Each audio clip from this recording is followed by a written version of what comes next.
In the quiet hours before dawn, when the world holds its breath between darkness and light, there are stories that call to us from beyond the veil of civilized memory. These are not tales of heroes or romance, but whispers of rituals so ancient, so terrible, that they seem to belong to another species entirely.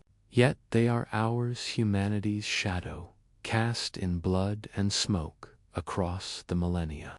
Listen closely, for in the silence you might hear them still, the drums that never stopped beating, the screams that echo through stone temples, the prayers offered in languages that taste of iron and ash, in the heart of ancient Mexico, where the sun blazed like the eye of an angry god and the air shimmered with heat that could drive men mad. There stood a city that believed the world lived on borrowed time. Tenochtitlan rose from the lake like a fever dream made manifest, its pyramids scratching at the belly of heaven, its canals running red with more than just clay and mud.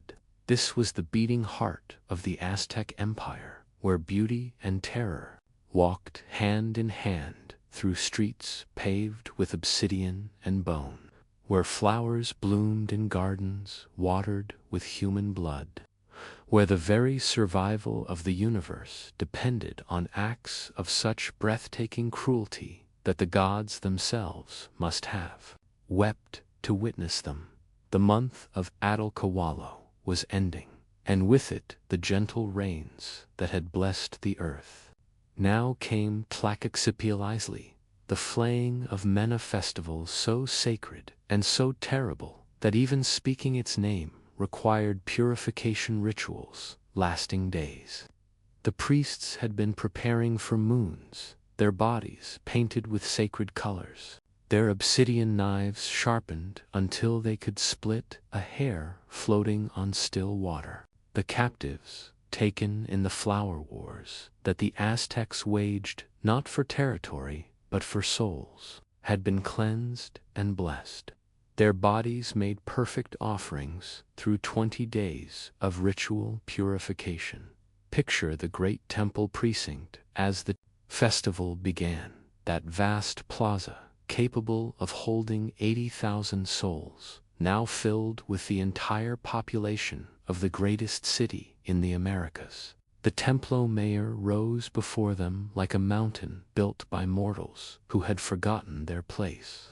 Its twin shrines dedicated to Tlaloc, the rainbringer, and Huitzilopochtli, the war god.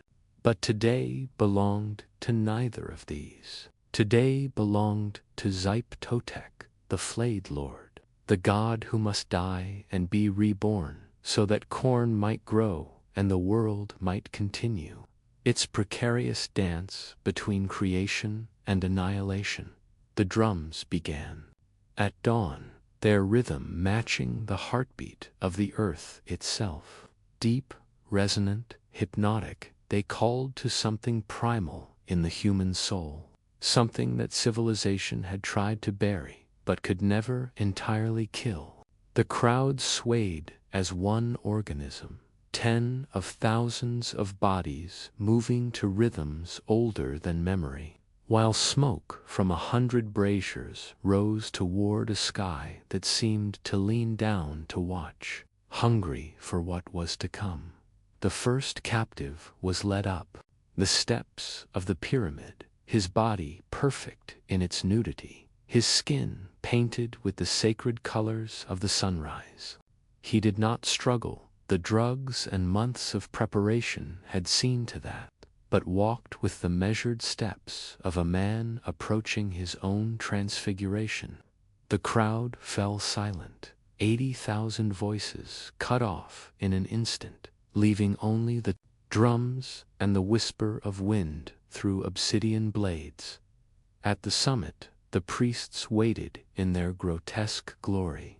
They wore the flayed skins of previous victims, the dried flesh hanging from their bodies like obscene clothing, yellow and brittle with age. Their faces peered through the empty eye sockets of what had once been human faces, creating a vision of such horror that even hardened warriors in the crowd looked away. These were men who had become living embodiments of death and rebirth, who had literally clothed themselves in the necessity of sacrifice.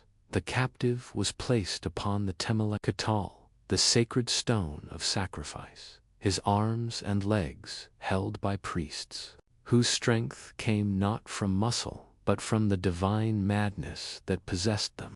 The high priest raised his obsidian blade, its edge so sharp it could cut light itself, and for a moment the entire world held its breath. Then the blade descended, piercing flesh and bone with surgical precision, and the captive's heart was torn beating from his chest, held aloft like a ruby flower for the approval of gods and crowd alike. But this was only the beginning.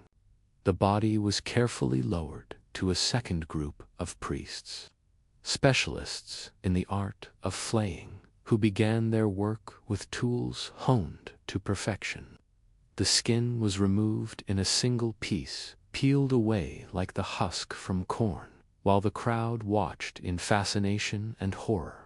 This was not butchery but artistry, a skill passed down through generations of men who understood that the gods demanded perfection in their offerings, that every cut must be clean, every strip of flesh intact. When the flaying was complete, young priests donned the fresh skins like garments, their living faces peering through the eye holes of the dead, their warm bodies filling the empty shells of the sacrificed. They danced through the streets of Tenochtitlan, these walking embodiments of death and renewal, visiting every household to receive offerings and blessings. Children reached out to touch them, seeking the fertility that their terrible costume promised, while adults prostrated themselves before these gods made flesh. For 20 days the festival continued, each dawn bringing new sacrifices, new skins, for the priests to wear. The city became a theater of transformation, where the line between life and death, between human and divine, dissolved entirely. Markets sold specially prepared foods made from the flesh of the sacrificed, while artists created intricate works depicting the eternal cycle of death and rebirth that Totec embodied. This was not savage barbarity, but sophisticated theology made manifest. A culture's attempt to participate directly in the cosmic processes that governed existence. The skins began to rot after the first week, filling the air with the sweet stench of decay that the Aztecs associated with fertility and growth. The priests continued to wear them even as they blackened and fell apart, understanding that this corruption was part of the mystery they served. Just as corn must rot in the earth before it can sprout, just as the old year must die before the new can be born, so must human flesh decay before new life could emerge from the darkness of death. On the final day of the festival, the priests gathered at the edge of the great lake that surrounded Tenochtitlan. With ceremony and reverence, they removed the rotted skins and cast them into the water, returning them to the primordial darkness from which all life emerged. The lake accepted these offerings without judgment, its waters already thick with the organic matter of a city that understood that life and death were not opposites but partners in an eternal dance. When the Spanish conquistadors first witnessed Tlaquepaquistli, they were struck not just by its brutality but by its otherworldly beauty. Here was a civilization that had created art from horror, meaning from madness, divinity from degradation, The priests, in their flayed skins, moved with ethereal grace through streets lined with flowers. Their terrible appearance transformed into something approaching the sacred through the power of absolute belief. But the Spanish could see only savagery, could understand only that their Christian God was being mocked by these walking corpses, these priests who wore death like wedding garments. They set about destroying not just the festival, but every trace of the worldview that had created it. Temples were torn down, codices burned, priests killed or converted. The Great Pyramid of Tenochtitlan was dismantled, stone by stone, its blocks used to build the cathedral that would proclaim the triumph of a gentler God. Yet, something of Tlaxcala survived in the shadows, transformed and disguised, but never entirely extinguished. In remote villages, folk festivals still featured masked dancers who covered themselves in mud and animal skins, echoing the ancient priests in their flayed garments. Day of the Dead celebrations maintained the Aztec understanding that death was not an ending but a transformation, that the deceased remained present in the world of the living, requiring acknowledgement and offerings. The drums, too, survived. Their rhythms embedded so deeply in the cultural DNA of Mexico that no amount of suppression could silence them entirely.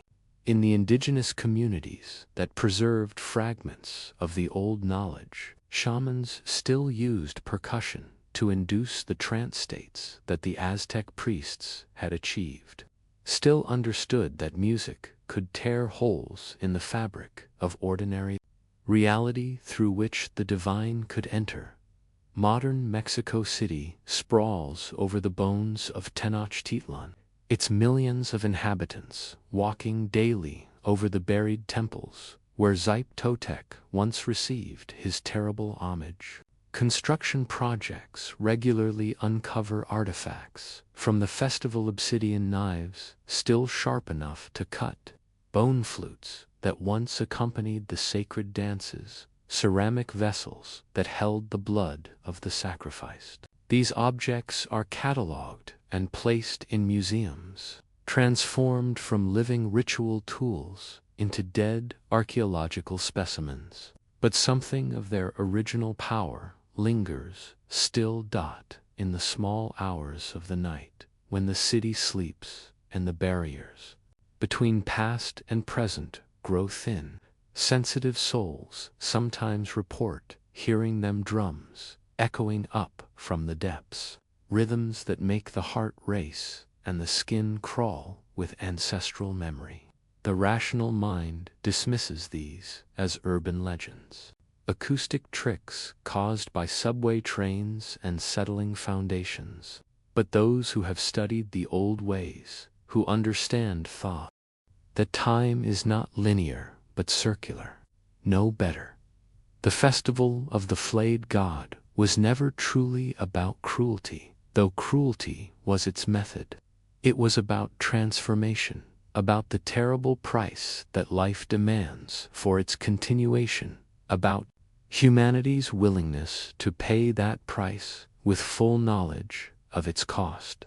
The Aztecs understood something that modern civilization has tried to forget, that death is not life's opposite but its collaborator, that beauty and horror are not enemies but lovers, that the divine often wears masks so terrible that only the truly faithful can bear to look upon them. As the sun sets over Mexico City, painting the smog-laden sky the color of old blood, the ghosts of Tenochtitlan stir in their shallow graves. The priests in their flayed skins rise from the buried temples, their empty eye sockets fixed on a world that has forgotten how to feed its gods properly. They walk through streets that no longer know their names, past churches built from the stones of their demolished temples, seeking offerings that will never come, performing rituals that have been lost to time and conquest. But perhaps that is as it should be. Perhaps some knowledge is too dangerous to preserve, some rituals too terrible to continue. The festival of Totec was the product of a world where survival was never guaranteed, where the failure of crops meant not inconvenience but extinction, where the gods required propitiation because their anger could end everything in fire and flood. We live in a different world now, one where the grocery stores never empty and the lights never go out, where we have forgotten that civilization is a thin veneer over chaos, that order requires constant sacrifice to maintain. Yet in the deepest part of the night, when sleep brings dreams we cannot quite remember upon waking, we sometimes find ourselves in a great plaza filled with drums and smoke and the smell of flowers mixed with blood. We see the pyramid rising before us like a stairway to heaven, and we know with terrible certainty that we are the sacrifice, that our skin will be peeled away and worn by strangers, that our death will feed the eternal hunger of gods whose names we have forgotten but whose power we can feel in our bones. And in that moment, just before we wake in terror and relief, we understand what the Aztecs knew, that existence is not a right but a gift, paid for daily in ways we prefer not to acknowledge, that the only choice we have is whether to pay the price consciously, with ceremony and dignity and full knowledge of what we do, or to let others pay it for us while we sleep safely in beds built on their bones. The drums never stopped beating. They only learned to play more quietly, hiding their rhythms in heartbeats. And subway trains, in construction noise and traffic patterns, in the 10,000 ways that modern life disguises the ancient hungers that drive it. But they are there still, those drums of Tlaxcaltli, waiting for ears that remember how to hear them, for hearts that remember how to dance to rhythms older than civilization, for souls brave enough to acknowledge that we are all, always, dancing on the edge of the knife that separates life from death, meaning from chaos, the sacred from the merely brutal dot in the wine-soaked streets of ancient Rome. When winter's grip loosened its hold and the year turned toward spring, there came a time when the very foundations of civilization trembled. This was Saturnalia, the festival of the golden god, when the world turned upside down and chaos wore the mask of celebration. For 7 days in December, the eternal city became something else entirely, a place where slaves commanded masters, where order dissolved into beautiful anarchy, where the civilized Romans remembered, however briefly, before Christ himself was more than a rumor in distant Judea, when the old gods still held sway over human hearts, and the calendar was marked not by saints but by sacrifices. The city would transform itself as surely as a snake sheds its skin, the rigid hierarchies that governed daily life dissolving like salt in wine. Masters served their slaves at elaborate banquets, children ruled over their parents, and senators found themselves taking orders from men who normally cleaned their latrines. Saturn himself was ancient beyond imagining, older than Jupiter, older than the stories that made him Jupiter's father.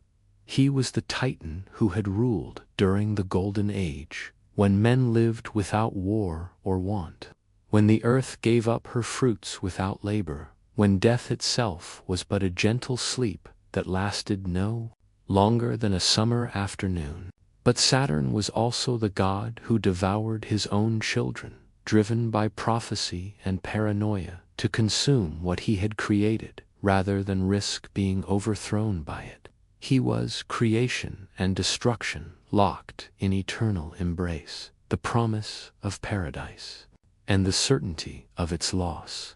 The festival began with sacrifice, though not the kind that would later horrify Christian chroniclers.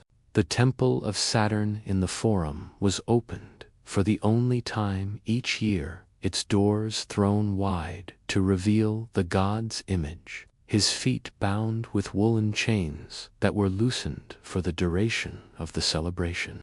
The symbolism was clear to any Roman who cared to think about it during Saturnalia. The destructive power of the god was unleashed, free to work its will upon the ordered world that had bound it. But perhaps binding had never been the real purpose of those chains. Perhaps they were there to remind the Romans that what they celebrated was dangerous, that the chaos they invited into their streets carried within it the seeds of everything they feared. Saturn was not a safe god to honor, not a comfortable deity who blessed harvests and protected households. He was the embodiment of time itself, the force that devoured everything it created, that turned kings into dust and empires into memory. The festival proper began at dawn on the 17th of December, when the cry Io Saturnalia first echoed through the streets. It was a greeting, a password, a battle cry that announced the beginning of the world's end, or perhaps its beginning. For Saturn's reign had supposedly been paradise, and paradise, once tasted, called to the human heart with irresistible longing. The entire city became a stage for the performance of divine madness, a theater where Romans could explore what they might have been if civilization had never taught them to suppress their deepest impulses. Work ceased, courts closed, schools emptied, and the machinery of empire ground to a halt. For 7 days, Rome belonged not to Caesar, but to Saturn, not to order, but to chaos, not to the future, but to a past so golden that it hurt to remember. Citizens donned the pileus, the felt cap of freedom that slaves wore when they were men, symbolically freeing themselves from the bonds of their own civilization. They walked the streets as equals, or perhaps as actors playing at equality, knowing that the performance would end, but pretending, for these precious days, that it might last forever. The great houses of the wealthy became taverns and brothels, their doors thrown open to any who wished to enter. Noble matrons served wine to gladiators and gravediggers, while their husbands danced with slave girls, and nobody pretended to be shocked. Children gambled with dice made from the bones of sacred animals, while their elders played games that would have been scandalous on any other day of the year. The city became a carnival of inversions, a place where every social rule was suspended and every hierarchy dissolved in wine and laughter. But beneath the revelry, beneath the joy and the chaos and the drunken equality, there moved something darker. Saturn was not merely the god of plenty, but the lord of limitation, not just the king of the Golden Age, but its destroyer. The Romans who celebrated his festival were not just honoring abundance, but acknowledging scarcity, not just celebrating freedom, but recognizing bondage.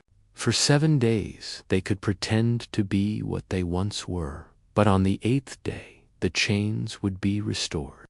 The slaves would return to their quarters, and the masters would resume their mastery. The gifts exchanged during Saturnalia were often grotesque parodies of real presents, wax fruit instead of the genuine article, clay figurines instead of precious statues, books filled with nonsense instead of wisdom. These sigillaria mocked the very idea of gift-giving, suggesting that all presents were ultimately worthless, that generosity itself was a kind of cosmic joke played by time upon eternity. The God who gave with one hand always took with the other, and what appeared to be blessing often revealed itself as curse when examined too closely in the temples and household shrines.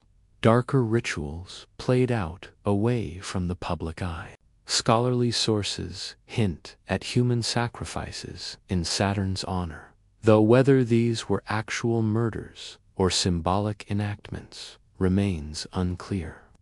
What is certain is that blood was shed, that lives were offered to the god who had consumed his own children, that the Romans understood their festival required a price that laughter and wine could not fully pay. The later emperors, particularly those who sought to reform Roman society along more austere lines, looked upon Saturnalia with increasing unease. Augustus tried to limit it to 3 days, while later rulers attempted to suppress its more extreme manifestations. They understood that a festival which celebrated the overthrow of order was ultimately a threat to their own power, that chaos, once unleashed, might not be so easily rechained when the celebration ended. Christianity, when it came to Rome, found in Saturnalia one of its most formidable opponents. Here was a festival that offered everything the new religion promised: liberation from bondage, equality among believers, the hope of paradise, but wrapped in forms that Christian theologians found abhorrent. The reversals that marked Saturnalia seemed to mock the Christian teaching that the last would be first and the first last, while the festival's association with excess and sexuality directly contradicted Christian ideals of moderation and purity. Yet, Christianity could not simply destroy Saturnalia. The festival was too deeply rooted in Roman culture, too beloved by the people, too necessary as a release valve for social tensions. Instead, the Church absorbed it, transforming its wild celebrations into the more sedate observances of Christmas and New Year. The gift-giving continued, but became symbolic of the Magi's offerings to Christ. The reversals persisted, but were reframed as reminders of God's special love for the poor and humble. The feasting endured, but was sanctified as celebration of divine generosity rather than pagan abundance. But transformation is not the same as elimination, and something of the old Saturnalia survived even Christianization. In the medieval Feast of Fools, in the Renaissance Carnival, in the modern office Christmas party, where employees speak freely to their bosses and social norms are temporarily suspended, we can still detect traces of Saturn's ancient influence. The god who was supposedly chained in his temple had found new forms, new festivals, new ways to remind humanity that order is temporary and chaos eternal. In the darkest days of winter, when the sun seems weakest and the night presses close, sensitive souls can still feel Saturn's presence in the cold air. The shopping malls and Christmas markets become theaters where the ancient drama plays out in new forms. Strangers become generous. Hierarchies soften. The normal rules of social interaction bend under the weight of seasonal spirit. For a few weeks, the world remembers what it might be like if abundance were real, if equality were possible, if the golden age might return. But Saturn's gifts, like Saturn himself, are doubled. The same generosity that brings joy also brings debt. The same fellowship that unites also excludes. The same abundance that satisfies also creates want by comparison. The modern celebration of Christmas has become, in many ways, as much about consumption as about compassion, as much about displaying wealth as about sharing it, as much about maintaining social distinctions as about transcending them. And when the festivals end, when the decorations come down and the bills arrive and ordinary life reasserts its claims, many people experience a depression that seems disproportionate to the mere ending of celebration. Perhaps this is Saturn's final gift, the reminder that all golden ages end, that paradise is always temporary, that the chains which bind the god of chaos are themselves chains that bind us all. The ancient Romans knew this, understood it in their bones in ways that we, with our faith in progress and improvement, find difficult to accept. They celebrated Saturnalia not because they believed the Golden Age would return permanently, but because they knew it would not. They honored Saturn not despite his role as destroyer, but because of it, recognizing that the God who brings paradise is also the God who takes it away. That creation and destruction are not opposites, but dance partners in the cosmic ballroom where time keeps the beat in the end. Perhaps that is why Saturnalia has survived in so many forms for so many centuries, not because it offers hope of permanent transformation, but because it acknowledges the truth that transformation is always temporary.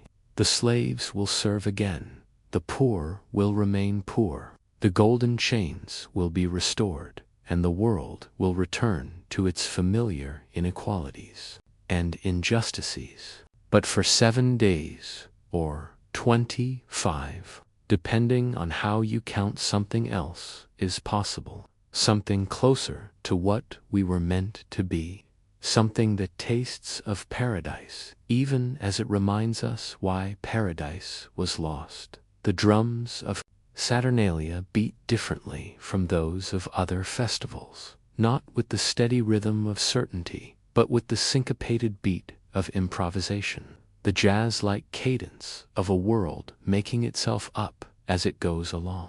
And in that rhythm, in that willingness to dance, even when you know the music will stop, there is a kind of wisdom that transcends the mere accumulation of knowledge, a kind of joy that acknowledges sorrow, a kind of freedom that understands its own limitations. Saturn sits chained in his temple still, waiting for the next December, the next excuse to unleash chaos upon order, abundance upon scarcity, possibility upon the prison of what is. And we, his children in every sense, gather each year to honor him without naming him, to dance his dance without acknowledging its steps, to taste his gifts without recognizing their cost. The god of time devours us all in the end, but for these few days each year, we feast at his table as equals, remembering what we were, celebrating what we might become, acknowledging what we will always, ultimately, remain. On the 1st of May, when the earth stirred from winter's grip and the sap rose urgent in branch and bone, the Celtic peoples lit fires that could be seen from one end of the island to the other. These were not mere bonfires, but beacons of transformation, pyres of renewal that marked the most dangerous and sacred night of the year. Beltane had come to the ancient lands, bringing with it rituals so old they remembered when the world was young, ceremonies so powerful they could blur the line between the living and the dead, the human and the divine, the sacred and the utterly profane. Picture the hillsides of Ireland and Scotland as darkness fell on the last night of April, when shadows gathered like conspirators and the wind carried whispers of magic on every breath. Across the landscape, great fires began to bloom, like flowers of flame, their light pushing back the darkness, while their smoke rose toward stars that seemed to lean down to watch. These were not random celebrations, but carefully orchestrated rituals, each fire positioned according to laws older than memory, each flame lit at the precise moment when earth and sky achieved perfect balance. The Druids had been preparing for months, gathering sacred woods, brewing potions, crafting the masks and costumes that would transform ordinary mortals into vessels for gods, whose names were older than written language. They understood that Beltane was more than a celebration, it was a doorway, a moment when the barriers between worlds grew thin as morning mist, when careful attention to ritual could mean the difference between a year of abundance and a year of famine, between life continuing and life ending in ways too terrible to contemplate. The people came from miles around, walking ancient paths through forests that remembered when giants walked the earth and dragons nested in mountain caves. They brought their cattle and their horses, their sheep and their goats, driving the herds through darkness toward fires that promised purification and protection. For on Beltane night, the smoke from sacred flames could cleanse both beast and human of the accumulated corruption of winter, could restore the vitality that cold and darkness had leached from bone and blood and spirit. As the fires blazed higher, fed with oak and ash and thorn, the ceremonies began in earnest. Young men and women leaped over the flames in pairs, their bodies silhouetted against the blaze like figures in some divine theater. The height of their leap determined the height of the grain in autumn, while the grace of their landing foretold the ease of harvest. Those who stumbled faced a year of misfortune, while those who soared promised abundance for their entire community. But the leaping was only the beginning. As the night deepened and the flames grew wilder, other rituals unfolded. In the dancing shadows, the Druids brought forth their secret knowledge, their understanding of plants that could heal and plants that could kill, of words that could bind the dead and release the living, of ceremonies that required prices paid in blood and pain and voluntary surrender of everything that made one human. The cattle were driven through the smoke in long lines, their eyes rolling white with terror at the flames and the scent of burning herbs, their bodies trembling as the sacred fumes worked their purification. The Druids had prepared special mixtures for the fires: vervain and rohan, mistletoe and meadowsweet, plants that could drive away evil spirits and attract beneficial ones, that could ensure fertility for the coming year and protection from the countless dangers that threatened life in a world where nature was neither tame nor kind.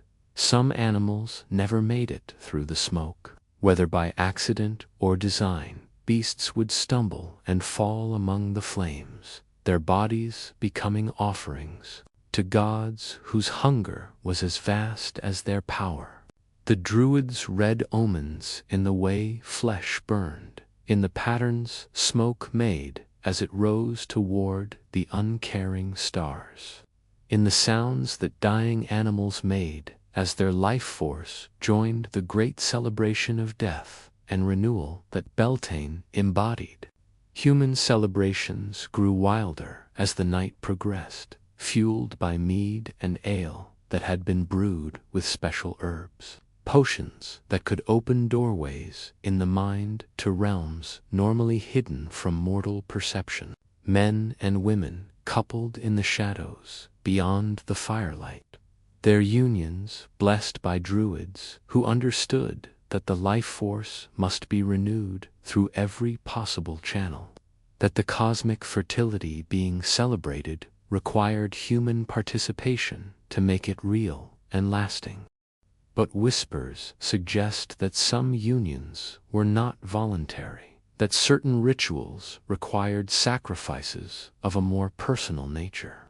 Young people, chosen for their beauty, or their bloodline, or their willingness to serve the gods, would be led away from the crowds to secret groves where older ceremonies waited. What happened in those hidden places was not spoken of in daylight, but the screams that occasionally pierced the night suggested that not all offerings to the gods of fertility were given willingly. The Romans, when they conquered Britain, were horrified by what they found at Beltane gatherings. Their reports speak of druids cutting human throats over sacred pools, of children disappearing into groves from which they never returned, of rituals so savage that even soldiers, hardened by decades of warfare, turned away in disgust. Yet these same Romans practiced their own forms of human sacrifice, crucifying rebels and feeding Christians to lions. Perhaps what truly horrified them was not the cruelty, but the joy with which the Celts seemed to embrace it, the way they transformed murder into worship and made suffering sacred. The early Christian missionaries found Beltane even more challenging than the Romans had. They could not simply suppress if the festival was too deeply rooted in the agricultural cycle, too necessary for the psychological and spiritual health of the people. Instead, they tried to transform it, replacing the ancient fire ceremonies with blessing rituals for crops and animals, substituting Christian prayers for druidic incantations, turning May Day into a celebration of the Virgin Mary rather than the ancient goddess of fertility. But transformation is not elimination, and the old ways survived in disguised forms. The maypole that still appears in English villages each May is clearly a fertility symbol, a representation of the world tree that connects earth to sky, around which the cosmic dance of creation eternally revolves.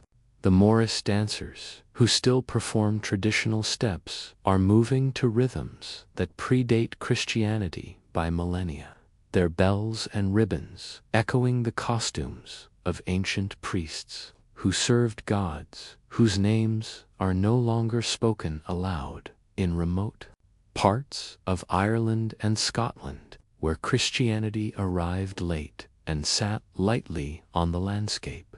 Fragments of the original Beltane ceremonies persisted well into the modern era. Folklorists in the 19th century reported fires still being lit on hilltops, cattle still being driven through smoke, young people still leaping over flames, while their elders watched and remembered older times when the ceremonies had been more elaborate, more dangerous, more effective at maintaining the balance between human need and natural power, even today.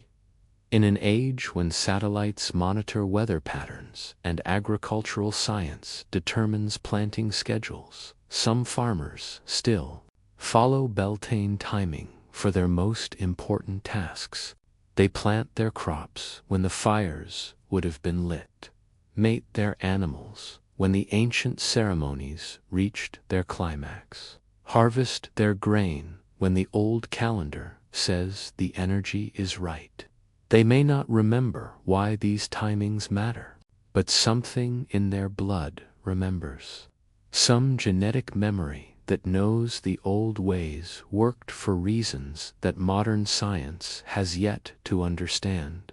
The environmental movement has rediscovered Beltane as part of its effort to reconnect humanity with natural cycles, but their celebrations tend to be sanitized versions of what once occurred on Celtic hillsides. They light small fires and dance around them, speak of earth energy and natural harmony. But they do not drive cattle through smoke, or leap over flames, or offer blood to gods, whose hunger has not diminished with the passage of millennia. They want the benefits of the old religion without its costs, the power without the price, the transformation without the sacrifice. Yet, on quiet May nights, when the wind is right and the moon is hidden behind clouds, sensitive souls can still feel the presence of the old gods stirring in the forests and fields. The sacred fires may be extinguished, but their smoke still rises in the form of morning mist. The sacrificial altars may be overgrown with ivy, but the stones still thirst for blood. The druids may be gone, but their knowledge survives in the movements of animals, the growth patterns of plants, the way certain places feel charged with power that makes the hair stand on end and the heart beat faster. Beltane reminds us that fertility is not just about reproduction, but about transformation, that the forces which create life are the same forces which destroy it, that the earth's abundance comes at a price that each generation must pay in its own way. The Celts understood this in their bones, knew that the gods who brought spring also brought storm, that the powers which blessed the harvest also demanded sacrifice to ensure its continuation. Modern Beltane celebrations, for all their conscious rejection of the brutal aspects of the ancient festival, still carry echoes of that original understanding. The flowers that crown May queens wilt and die within hours. The ribbons that adorn maypoles fade and tear in the wind. The joy that fills participants' hearts is shadowed by awareness that summer will pass, that harvest will end, that the wheel of the year will turn toward darkness once again. In recognizing this, in accepting the temporary nature of all blessing, modern celebrants participate in the same cosmic truth that drove their ancestors to light fires and offer blood to gods, whose names they dared not speak in daylight. Flames of Beltane still burn, hidden now in electric lights and gas stoves, in the ignition of car engines and the flicker of computer screens. The sacrifices still occur, though we call them accidents and tragedies rather than offerings. The ancient gods still receive their due, though we no longer acknowledge their names or recognize their faces. And on the 1st of May, when spring reaches its climax and summer begins its reign, something in the collective human unconscious still remembers the time when fire was our only light, when blood was our primary offering, when the gods walked among us and demanded prices that we paid with joy because we understood that life itself was worth any cost, any pain, any sacrifice that might ensure its continuation for another year, another season, another sacred cycle of death and renewal that keeps the world turning and the stars burning and the great dance of existence moving to rhythms older than time itself, in the rolling highlands of Madagascar, where the red earth holds memories older than the ancestors who sleep within it. There unfolds a ceremony so intimate with death that it transforms grief into celebration, sorrow into joy, endings into beginnings. This is Famadahana, the turning of the bones, a ritual that bridges the gap between the living and the dead with such tenderness that even the gravest loss becomes bearable. Such devotion that love transcends the ultimate boundary that mortality places between souls who refuse to accept separation. Picture the Marina people in the cool months between June and September. when the austral winter softens the highland air and makes the work of memory less burdensome. Families gather in villages scattered across the central plateau, their faces bearing the mixed heritage of Africa and Asia that marks Madagascar as a crossroads where continents meet and cultures blend into something entirely unique. They come carrying silk shrouds and precious lambas, musical instruments and ceremonial foods, everything needed to honor the ancestors, who wait patiently in their stone tombs for this moment of reunion. The preparation begins weeks before the actual ceremony, with families consulting omens and dreams to determine the proper timing. The ancestors themselves are believed to send signals, perhaps an unusual dream, perhaps the appearance of certain birds, perhaps the way shadows fall across the family tomb at particular times of day. The Marina understands that the dead have their own preferences about when they wish to be disturbed, their own schedules that must be respected if the ceremony is to bring blessing rather than curse. The tombs themselves are marvels of Highland architecture, built from carefully fitted stones without mortar, designed to last not just for generations but for centuries. They rise from the landscape like small mountains, their construction requiring the labor of entire communities and the investment of resources that represent years of saving and sacrifice. These are not mere burial places, but palaces for the dead, designed to house the ancestors in the comfort and dignity befitting their continued importance to the living world. As the day of Famadahana approaches, the excitement in the village becomes palpable. Children who have heard stories about particular ancestors for their entire lives will finally meet them face to face, or rather, face to skull. Young couples will introduce their new spouses to the family patriarchs and matriarchs, seeking posthumous approval for matches made in the world of the living. Elderly relatives will reunite with parents and grandparents they have not seen since the last turning of the bones, perhaps 7 or 10 years earlier. The ceremony begins at dawn with the opening of the tomb, a task that requires both physical strength and spiritual preparation. The men who move the heavy stones have purified themselves through fasting and prayer, understanding that they are about to enter a space where the normal rules of life and death do not apply. As the tomb mouth opens, releasing the cool, sweet scent of the ancestors, the gathered families hold their breath in anticipation and reverence. Inside the tomb, wrapped in silk shrouds that have aged to the color of old ivory, the ancestors wait in the positions where they were placed during their last turning of the bones. Some shrouds have deteriorated, revealing glimpses of the bones within, while others remain intact, preserving the mystery of what lies beneath. Each bundle represents not just a dead person, but a continuing presence in the family, a source of wisdom and protection whose influence has never diminished despite the absence of breath and heartbeat. The removal of the ancestors from the tomb is conducted with infinite care and ceremony.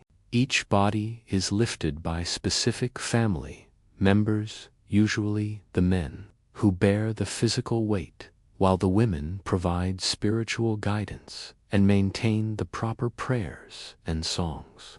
The ancestors are light now, their flesh long since returned to dust, their bones dried to the consistency of fine china that must be handled with extraordinary gentleness lest it crumble into powder.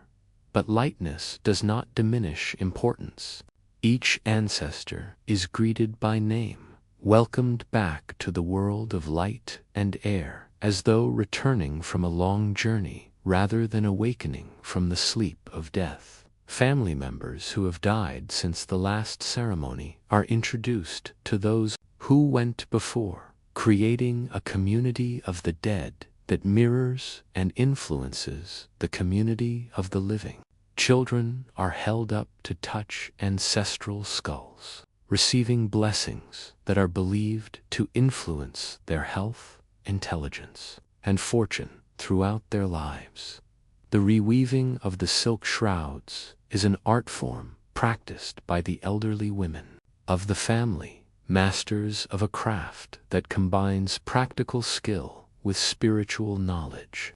New silk is layered over old, creating cocoons of precious fabric that cost more than many families earn in a year, but which represent their most important investment, the proper honor of those who gave them life. The patterns and colors of the silk carry meaning, telling stories about the ancestors' life and achievements, their place in the family hierarchy, their particular responsibilities in the afterlife. As the ancestors are rewrapped, the celebration truly begins. Musicians play traditional instruments, the valiha bamboo tube zither, drums made from zebu hide, flutes carved from highland woods, creating melodies that are believed to please the dead and encourage them to participate in the festivities.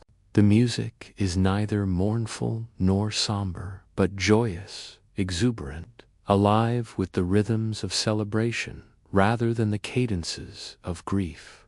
The dancing that follows is unlike anything seen elsewhere in the world. Living family members lift the wrapped ancestors and dance with them, twirling and spinning to music that seems to animate the dead bodies with something approaching life. Children dance with great-grandparents they never knew in life, while spouses dance with partners separated by decades of death, their movements expressing a love that has never accepted mortality as final or separation as complete. The sight of dozens of families dancing with their dead relatives, holding wrapped corpses in their arms and spinning them to music under the Madagascar sun, would strike most outside observers as macabre or disturbing.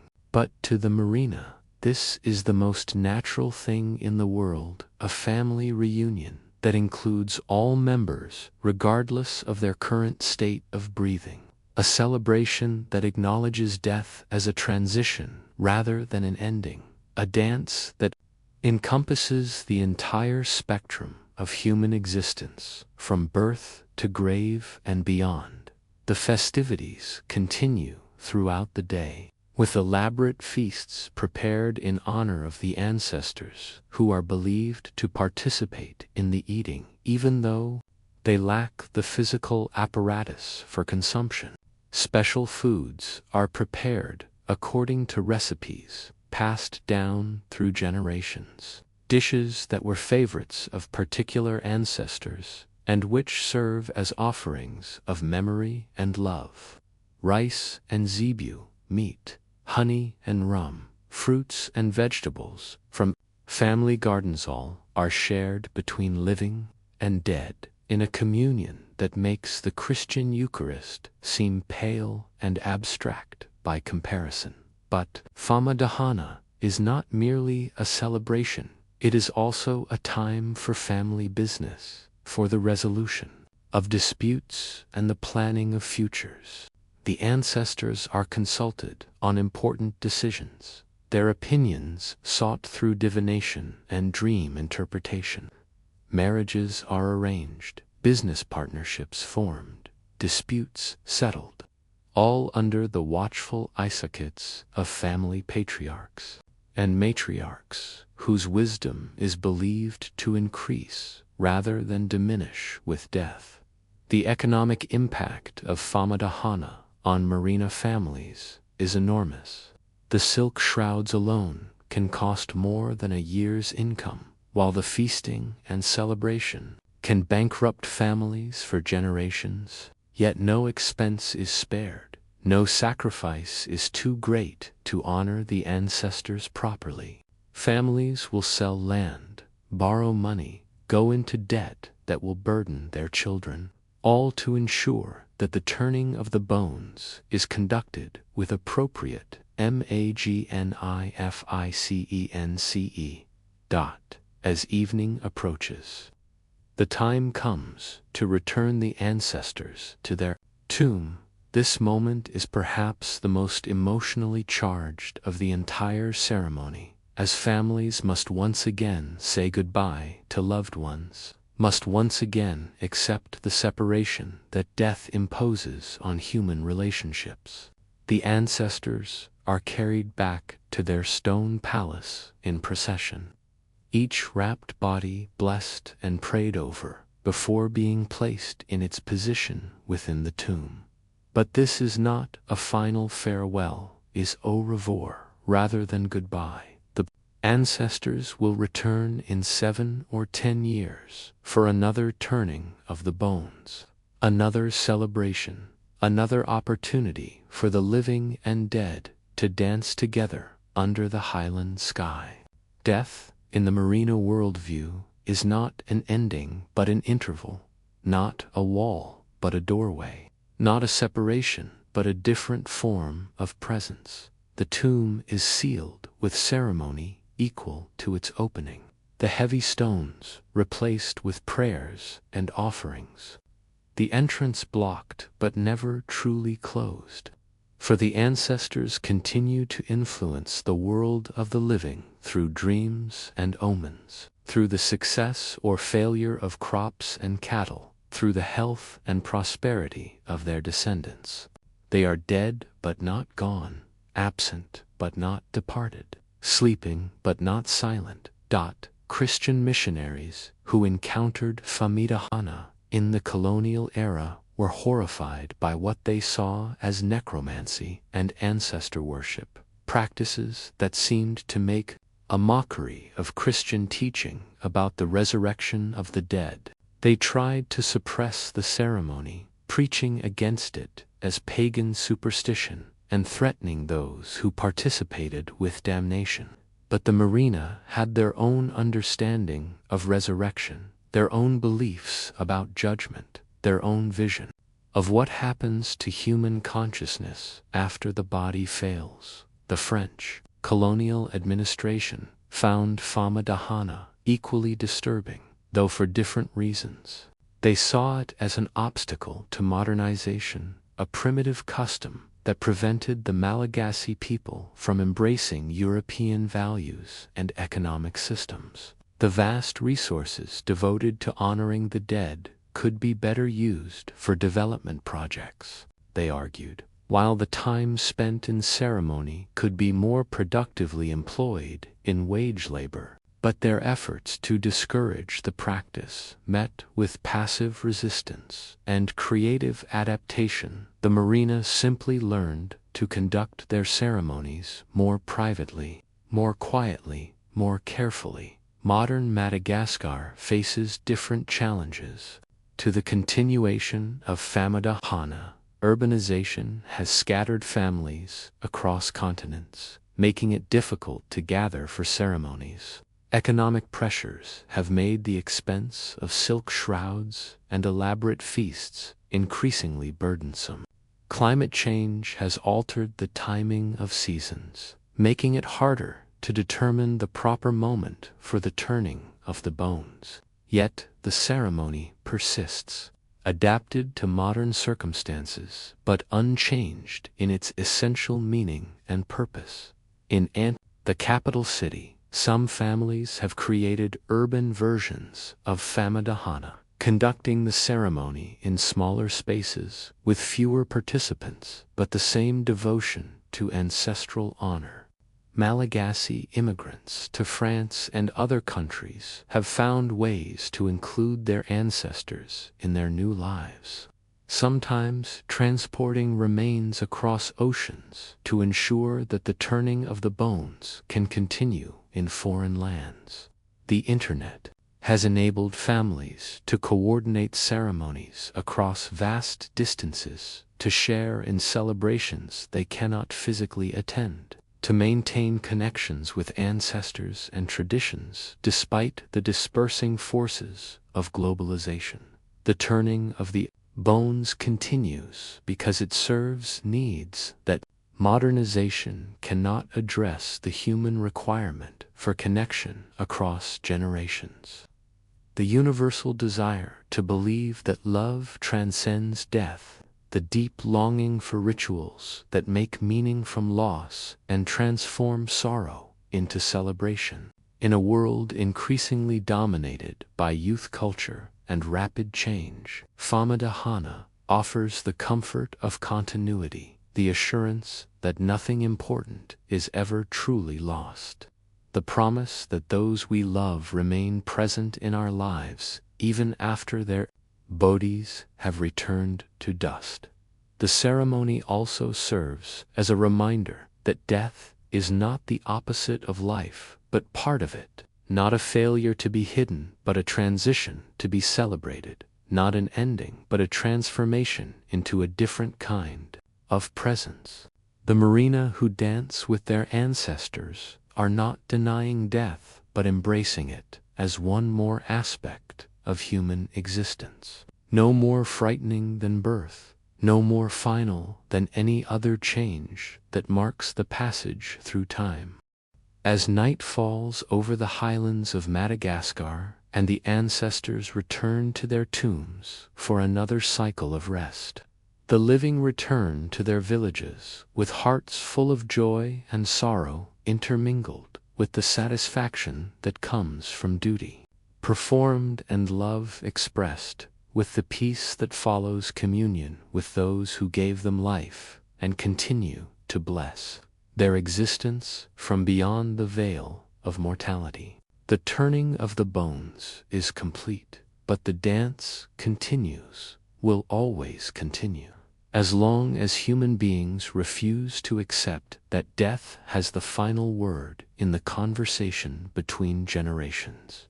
Not just bodies, but the eternal human hope that nothing good is ever truly lost, nothing beloved ever truly gone, nothing sacred ever truly ended. In the wild mountains and secret groves of ancient Greece, where civilization's masks grew thin and the old gods still walked among mortals, there gathered women whose very names could strike terror into the hearts of the brave. These were the Maenads, the raving ones, followers of Dionysus, who transformed religious ecstasy into something that bordered on madness, who danced the line between divine inspiration and human brutality until the distinction ceased to matter. Their festivals were not celebrations but possessions, not worship but warfare against the constraints of ordinary existence. Battles fought with wine and blood, and the kind of wild joy that could tear a man apart with bare hands and call it sacred. Picture the forests of Mount Parnassus or the slopes of Mount Cithaeron in the depths of winter, when civilized Greeks huddled around their hearths and left the wilderness to wolves and weather. It was precisely in these inhospitable places during the harshest season that the women came to dance for Dionysus. They arrived in groups of 20 or 30, leaving behind their roles as wives and mothers, daughters and slaves, abandoning the safe domestic spaces where society expected them to remain. In the wild places, they became something else, entirely forces of nature incarnate, vessels for a god whose gifts were as dangerous as they were intoxicating. The transformation began with wine, but not the civilized wine of symposiums and dinner parties. This was wine mixed with herbs that grew only in sacred places, wine that had been blessed by priests who understood that Dionysus was not merely the god of the grape, but the deity of all fermentation, which life transformed itself into something unrecognizable. The women drank until the boundaries of self dissolved, until they became not individuals but cells in a greater organism, parts of a living entity that moved and breathed and hungered with unified purpose. As the wine worked its way through their bloodstreams, the music began drums and flutes and cymbals, rhythms that matched the beating of hearts pushed far beyond normal limits. The sound was not melodic, but primal, the kind of music that bypassed the civilized mind and spoke directly to the nervous system, two parts of human consciousness that predated language and reason and social constraint. The women began to move, their bodies swaying to rhythms that seemed to emerge from the earth itself. From the pulse of sap in trees and the circulation of blood in veins, the dancing grew wilder as the night progressed. Movements that no choreographer had ever taught, gestures that came from some deep genetic memory of what human beings had been before they learned to build cities and write laws. Hair came loose from careful arrangements. Clothing tore on branches and thorns. Feet bled from dancing on stone and root. But none of this mattered. Pain became pleasure. Exhaustion became energy. And individual will dissolved into the collective madness that Dionysus demanded from his true worshippers. But the wine and music were only preparation for what came next. As the ecstasy reached its peak, the Maenads would begin to hunt whatever animals they encountered in the forest, with the single-minded determination of predators who had temporarily forgotten they were human. Deer and goats, bears and wildcats, even occasional human beings who happened to be in the wrong place at the wrong time, all became prey for women who had been transformed by divine madness into something that was no longer entirely mortal. The killing, when it came, was accomplished through sparagmos, the ritual tearing apart of the victim with bare hands and teeth. This was not butchery, but sacrament, not violence, but communion, the most intimate possible participation in the death and rebirth that Dionysus represented. The flesh was consumed raw, the blood drunk warm, while the god himself was believed to be present in every bite, every drop, every act of consumption that bound the worshippers to their deity through the most primal of bonds. Greek literature is filled with accounts of the Maenads' activities, but these were written by men who had witnessed the aftermath rather than the rituals themselves. They speak of finding torn bodies in the forest, of blood-soaked clearings where terrible rites had been performed, of women returning to civilization with wild eyes and stained hands, who claimed to remember nothing of what they had done in their divine madness. The accounts are colored by both fascination and horror, the responses of a civilized society confronted with evidence of what lay beneath its carefully constructed surface. The story of dangerous power of Dionysiac worship when it encountered resistance from established authority. According to Euripides' version, Pentheus refused to acknowledge Dionysus as a god and forbade the women of his city from participating in the bacchanalian rites. The god's response was to drive all the women of Thebes into the mountains, including Pentheus's own mother and sisters, where they danced themselves into the divine madness that the king had tried to suppress when Pentheus attempted to spy on the ritual, disguising himself as a woman to infiltrate the sacred mysteries. He was discovered and torn apart by the Maenads who, in their frenzy, did not recognize him as human, let alone as their king. To the city, believing it to be the head of a wild beast she had killed in honor of Dionysus. Only when the madness lifted did she recognize what she held, what she had done, the price that had been paid for resistance to divine will. The story of Pentheus was more than mythological. Entertainment it was a warning about the consequences of trying to suppress forces that civilization preferred to ignore but could never entirely eliminate. Dionysus represented everything that Greek society found both necessary and dangerous. The ecstasy that could transcend ordinary existence, the madness that could reveal hidden truths. Most refined cultural achievements, the Roman conquest of Greece brought new challenges to Dionysiac worship. The Romans were simultaneously fascinated and horrified by the Bacchanalian rituals they encountered, seeing in them both the secret of Greek cultural achievement and the explanation for their political decline. The famous Senatus Consultum de Bacchanalabus of 186 BCE officially banned Bacchanalian worship throughout the Roman territories, citing concerns about public morality and political subversion. The senatorial decree was brutally enforced, with thousands of participants executed and the surviving worshippers driven underground. But Dionysiac religion was too deeply rooted in human nature to be eliminated by legal prohibition. It survived in hidden forms, transformed into mystery cults that promised initiates the same transcendence as the old mountain rituals, but in safer, more secretive settings.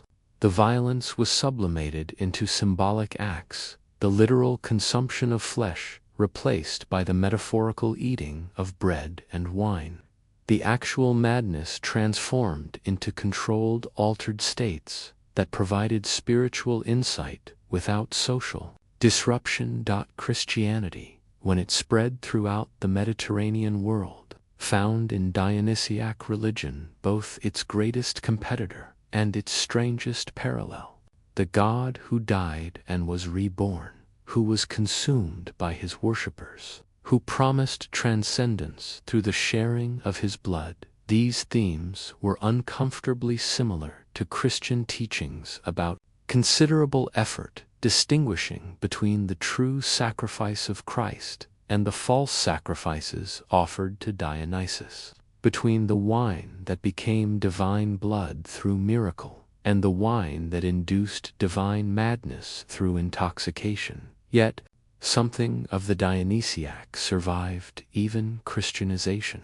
The mystical traditions of Christianity from the desert fathers to the medieval mystics to the modern Pentecostal movement all carry echoes of the ecstatic religion that once drove women into the mountains to dance themselves into divine madness. The language of spiritual intoxication, of being consumed by divine love, of losing oneself in union with the Godhead, all recall the experience of the Maenads. Psychology has found in the Dionysiac rituals early examples of what would now be called cathartic release, collective hysteria, or group psychotherapy. The wine and music and dancing created altered states of consciousness that allowed participants to experience and express emotions that ordinary social life required them to suppress. The violence may have been real, but it was also symbolica, acting out of aggressive impulses that, if left unexpressed, could poison the psyche and destroy the community from within. Feminist scholars have seen in the Maenads examples of female empowerment in a patriarchal society. Women who found in religious ecstasy the only socially acceptable way to escape the constraints that normally bound them to domestic roles. In the mountains, following Dionysus, they could experience the kind of freedom and power that was otherwise reserved for men. could act out fantasies of strength and independence that had no other outlet in classical Greek society. But perhaps the most profound interpretation of the Dionysiac mysteries is that they represented humanity's ongoing struggle with its own nature, the eternal tension between civilization and wildness, between the desire for order and the need for ecstasy, between the safety of social constraint and the danger of absolute freedom.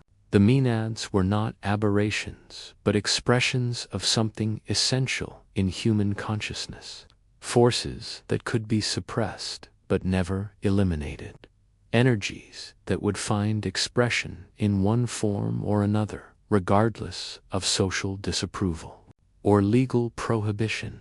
In the end, the festivals of Dionysus survived because they addressed needs that civilization creates but cannot satisfy: the need for transcendence, for ecstasy, for connection with forces larger than individual consciousness, for experiences that transform ordinary existence into something that approaches the divine. The wine may have been literal alcohol, but it was also metaphorical intoxication with possibility, with power, with the terrible and wonderful truth that human beings are capable of becoming more than their social roles would suggest. The mountains of Greece are quiet now, their forests home to nothing more dangerous than hiking trails and tourists. But on certain nights, when the wind is right and the moon is hidden behind clouds, sensitive souls report hearing them still: the drums and flutes of Dionysiac worship, the wild cries of women dancing themselves into madness, the sound of something being torn apart that might be flesh or might be the very fabric of civilized existence. The god of wine and wildness sleeps but does not die, waits but does not disappear, and somewhere in the collective unconscious of humanity, the Maenads dance still, forever pursuing prey that runs just ahead of them through forests that exist more in memory than in any mappable location, celebrating mysteries that civilization has forgotten but that the human heart remembers in dreams too wild to speak aloud in daylight. High in the remote monasteries of Tibet, where the air grows thin and the boundary between earth and sky blurs into mystery, there unfolds a ceremony that transforms the very idea of death into a dance of terrible beauty. This is Cam, a festival where monks don the masks of wrathful deities and move with deliberate slowness through choreographed rituals that seem to summon the end of the world itself. Here, in courtyards, surrounded by prayer flags that snap like whispered prayers in the mountain wind, death becomes not an enemy to be feared, but a teacher to be honored, a force so powerful that only by dancing with it can one hope to understand the nature of existence itself. Picture the monastery of Hemis, or Tashilhunpo, as the festival season approaches, when the bitter cold of the Tibetan winter begins to release its grip and pilgrims start their arduous journeys across high passes and frozen rivers to witness ceremonies that have remained essentially unchanged for more than 1,000 years.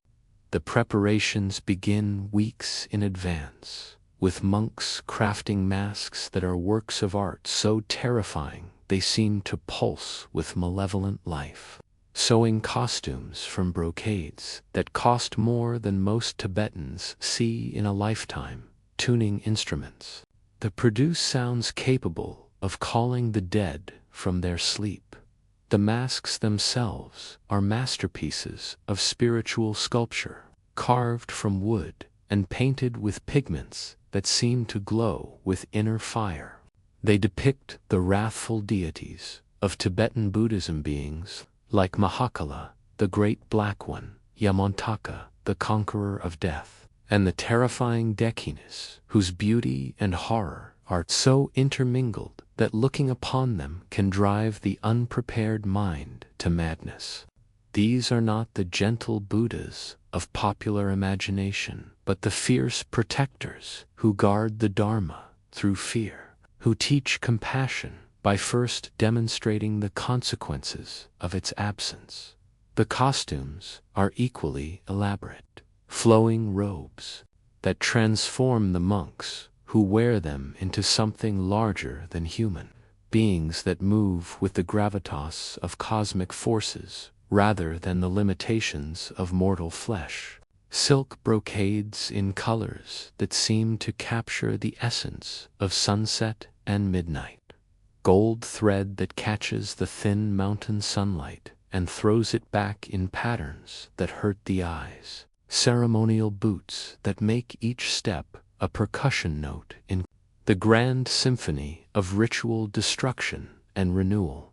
The instruments that accompany the Kam dance are unlike anything found in other musical traditions. Long horns, called Duncan, made from metal and sometimes human bone, produce sounds so deep they seem to emerge from the earth itself. Smaller horns, crafted from actual human femurs, create higher, more piercing notes that slice through the mountain air like spiritual knives. Drums of various sizes provide rhythms that match not the heartbeat of life, but the slower pulse of geological time, of glaciers creeping down mountainsides, of continents drifting across the face of the earth. As the festival begins, the monks emerge from the monastery's inner chambers like figures from humanity's deepest nightmares, their masked faces showing no trace of the human beings beneath. They move with deliberate slowness, each gesture precisely choreographed, each step a word in a language that predates speech, each turn a sentence in a story that encompasses the death and rebirth of the universe itself. This is not performance but enactment, not representation but invocation, not theater but the literal calling forth of forces that most religious traditions prefer to keep safely abstract.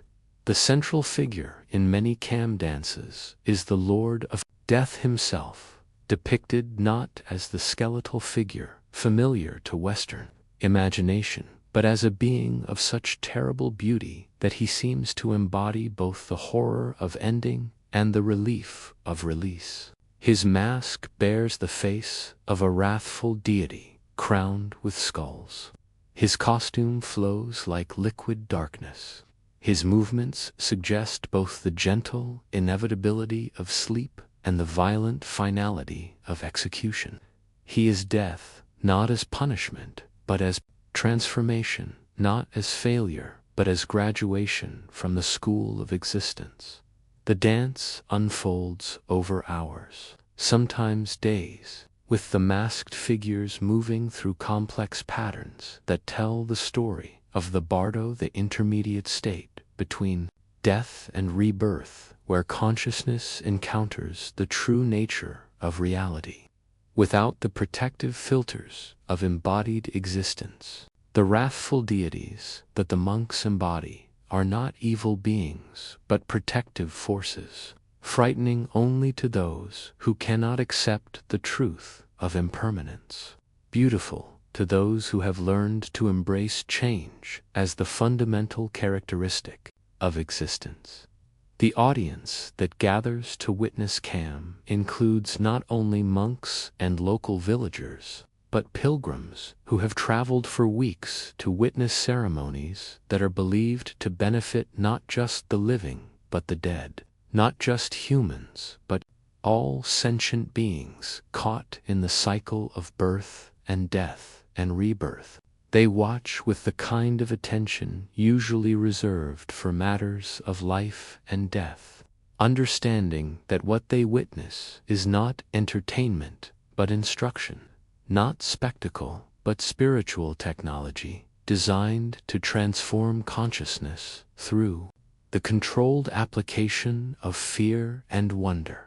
The historical origins of Cam are disputed among scholars, but most agree that the dance form predates the arrival of Buddhism in Tibet, incorporating elements from the indigenous Bon religion that saw the world as populated by spirits, both benevolent and malevolent, forces that required careful propitiation to maintain the balance between human civilization and the wild powers of nature. When Buddhism arrived in Tibet in the 8th century, it did not simply replace these older beliefs, but synthesized with them, creating a unique form of spiritual practice that combined the philosophical sophistication of Indian Buddhism with the shamanic intensity of Tibetan folk religion. Some of the most ancient Cam dances may have included actual human sacrifice, offerings of blood and flesh to deities whose hunger was understood to be literal rather than metaphorical.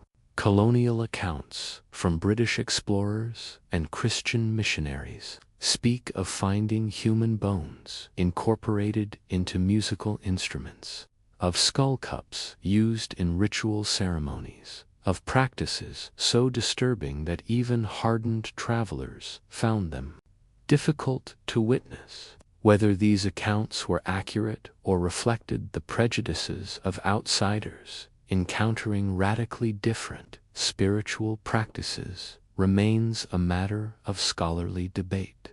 What is certain is that Cam evolved over the centuries into a sophisticated form of spiritual theater, a way of experiencing the reality of death without actually dying, of encountering the wrathful deities without being destroyed by them, of learning the lessons that the bardo teaches without having to wait for actual death to receive that instruction.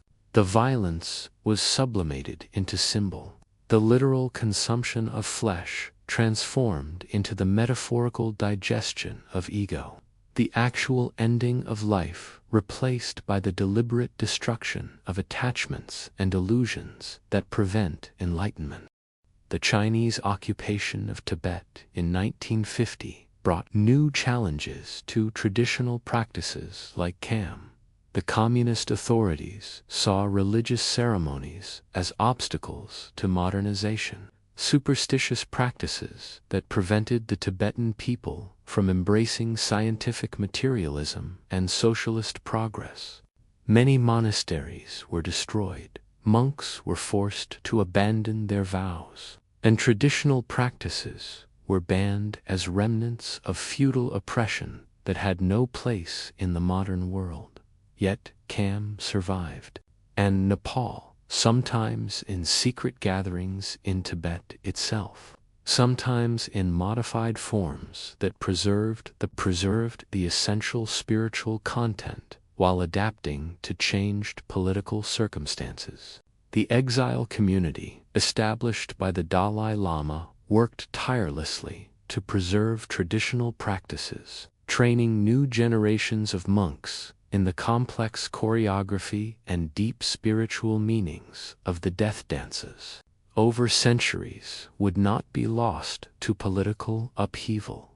The revival of Tibetan Buddhism in recent decades has brought renewed interest in practices like Cam, both within Tibetan communities and among Western students of Buddhism who see in the death dances a powerful technique for confronting the reality of mortality that modern culture works so hard to deny. The festival has been adapted for Western audiences, performed in contexts ranging from university campuses to New Age retreat centers, though these adaptations necessarily lose much of the cultural context and spiritual power that the ceremonies possess in their original setting. Modern psychology has found in Cam an early example of what would now be called exposure therapy. a technique for overcoming phobias and anxieties by gradually exposing patients to the objects of their fear in controlled, safe environments. The death dances allow participants to experience the terror of mortality without actually dying, to confront their deepest fears about endings and transformation in a context where such confrontation is not only safe but spiritually beneficial. The environmental movement has also found inspiration in Cam, seeing in the death dances a recognition of the cyclic nature of existence that modern industrial civilization has forgotten. The wrathful deities that the monks embody can be understood as representations of natural forces, earthquake and avalanche, storm and drought, that human beings must learn to respect rather than attempt to control, forces that will ultimately reclaim all human constructions and return them to the earth from which they came. But perhaps the most profound aspect of Cam is its insistence that death is not the opposite of life, but its partner, not life's enemy, but its teacher, not a failure to be prevented, but a graduation to be celebrated. The monks who dance in their terrible masks are not morbid or depressed, but joyful, finding in the contemplation of endings a liberation from the anxiety that comes from trying to hold on to what must inevitably pass away. The festival continues today in monasteries scattered across the Himalayan regions, drawing pilgrims and tourists who come seeking everything from spiritual instruction to exotic entertainment. The monks who perform the dances understand that their audience includes both serious practitioners and casual observers, both those who see profound spiritual meaning in the ceremonies and those who view them as colorful cultural artifacts. They perform with equal dedication regardless of who watches, understanding that the dances serve their purpose simply by being performed, that the spiritual benefits flow to all participants regardless of their level of understanding or commitment. As evening falls over the high monasteries and the last movements of the Cam dance fade into silence, the monks remove their masks and return to their ordinary human faces, their terrible costumes packed away until the next festival season. But something of what they have embodied lingers in the thin mountain air, in the prayer flags that continue to snap in the wind, in the minds of those who have witnessed death transformed into dance, ending transformed into beginning, fear transformed into the kind of wisdom that comes only to those brave enough to look directly into the face of what they most wish to avoid. The death dances of Tibet remind us that mortality is not a problem to be solved, but a truth to be embraced, not a mistake in the design of existence, but its fundamental characteristic, not the enemy of meaning, but its source. In learning to dance with death, the monks of Tibet have discovered something that modern civilization has largely forgotten, that the acceptance of endings makes possible the full experience of beginnings, that the willingness to let go creates space for what wants to emerge, that the courage to face dissolution opens the door to transformation beyond anything the continuous mind can imagine. The wrathful deities dance still in the high places of the world, their terrible beauty a reminder that compassion sometimes wears masks that make us tremble, that wisdom sometimes speaks in voices that hurt our ears, that love sometimes expresses itself through the willingness to destroy. And in their dancing, in their patient instruction, in the art of ending, they offer the greatest gift that any teacher can provide, the knowledge that nothing we fear is as terrible as our fear of it. That nothing we lose was ever really ours to keep, that nothing we think we are is solid enough to prevent us from becoming something unimaginably more beautiful, more free, more real than anything we have ever dared to dream possible in the coastal deserts of ancient Peru, where the Pacific Ocean meets sands older than human memory, and the sun reigns as absolute monarch over a kingdom of silence. There once flourished a civilization that understood the sacred nature of blood in ways that would make modern hearts stop beating. The Mocha people built their temples not just from adobe bricks, but from the conviction that the gods required payment in the most precious currency humans possessed, life itself, flowing red and warm from opened veins, offered with ceremonies so elaborate and terrible that their artistic representations still have the power to disturb viewers more than 1,000 years after the last ritual knife fell silent. Picture the Huacas del Sol y de la Luna, the temples of the sun and moon rising from the desert floor like mountains, built by beings who had forgotten the limitations of mortality. These pyramids, constructed from millions of adobe bricks, each one marked with the stamp of the workers who made it, represented one of the greatest architectural achievements in pre-Columbian America. But they were not merely monuments to human ambition. They were stages for performances so intense, so saturated with religious significance, that the boundary between theater and reality, between ceremony and divine intervention, dissolved entirely in pools of sacrificial blood. The Mocha artists, whose pottery and murals have preserved their rituals in ceramic testimony that archaeologists continue to decode, depicted scenes of such graphic violence that scholars initially assumed they were mythological rather than historical. Warriors in elaborate costumes captured enemies in stylized combat, bound them with ropes that left permanent marks on clay bodies, paraded them before cheering crowds like trophies of divine favor. Different sites and time periods, that it became clear these were not fantasies but records, not myths but documentation of ceremonies that occurred with religious regularity throughout the Mocha realm. The sacrificial ceremonies began with warfare, but not warfare as other civilizations understood it. The Mocha fought ritual battles designed not to kill enemies but to capture them alive, to provide the raw material for offerings that the gods demanded. These conflicts were choreographed like deadly ballets, with warriors wearing costumes so elaborate they seemed designed more for religious theater than practical combat.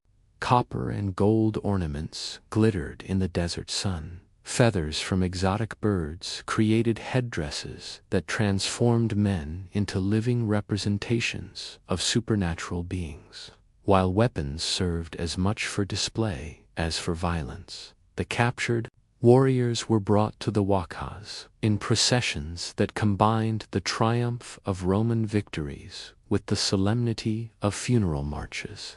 They were stripped of their military regalia and bound with ropes in positions that emphasized their helplessness, their transformation from proud fighters into sacrificial offerings.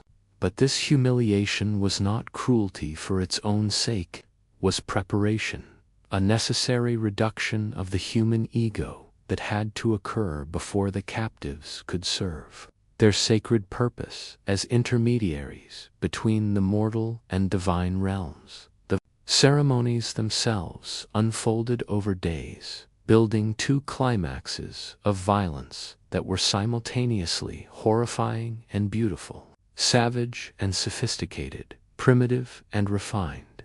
The captives were painted with designs that marked them as offerings, decorated with ornaments that transformed them into living art objects, fed special foods that prepared their bodies for the spiritual transformation that awaited them, were not just victims, but participants in a cosmic drama that required their willing cooperation to achieve its full effect. The priests who presided over these ceremonies were themselves works of art, their bodies covered with tattoos and paint that marked their roles in the sacred hierarchy, their costumes incorporating elements that symbolized their power over life and death. Some wore fox skins that gave them the cunning of predators. Others adorned themselves with owl feathers that connected them to the night and the realm of spirits.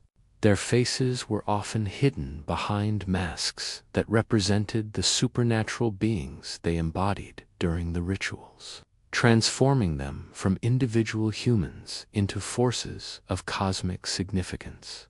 The killing, when it came, was accomplished with obsidian knives that were kept sharp enough to slice through flesh and bone with minimal resistance.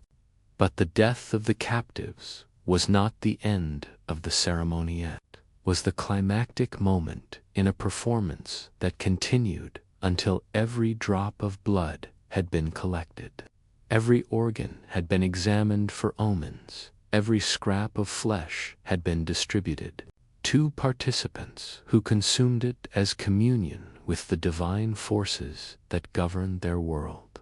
The blood was collected in elaborate chalices made from precious metals and decorated with scenes that depicted the very ceremonies in which they were used.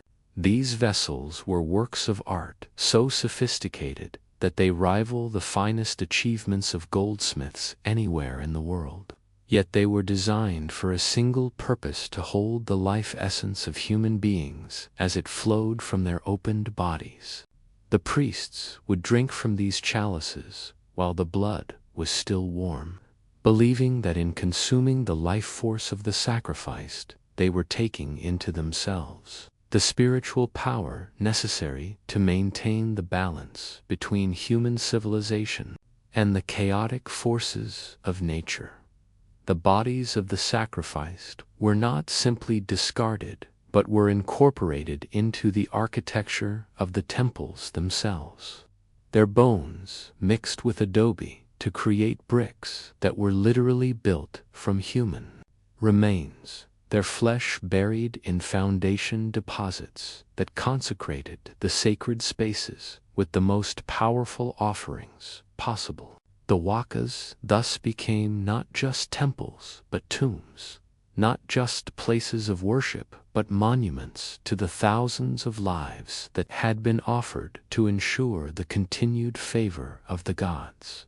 Archaeological excavations at Macha sites have revealed evidence that confirms the artistic depictions of sacrifice mass graves filled with the remains of young men who show signs of ritual killing.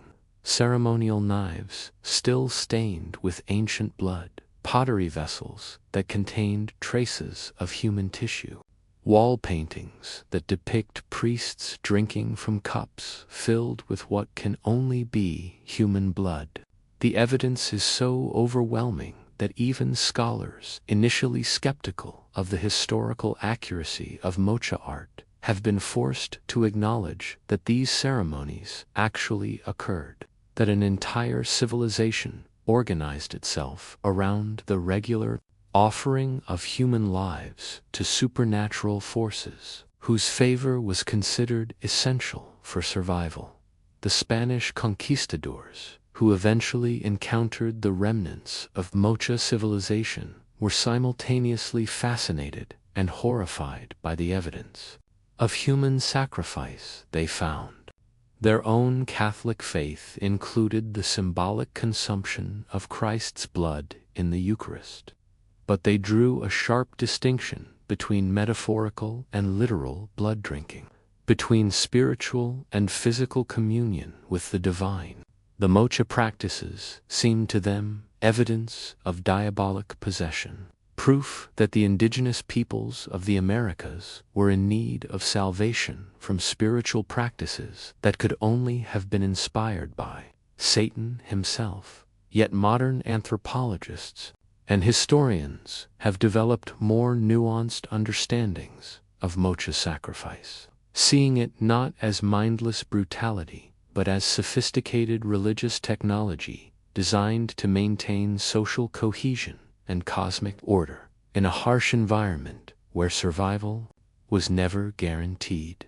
The desert coast of Peru is one of the most challenging environments on Earth for human habitation, a place where rain falls perhaps once in a decade, where the ocean provides fish but also brings devastating tsunamis, where earthquakes can destroy in minutes what took generations to build in such an environment.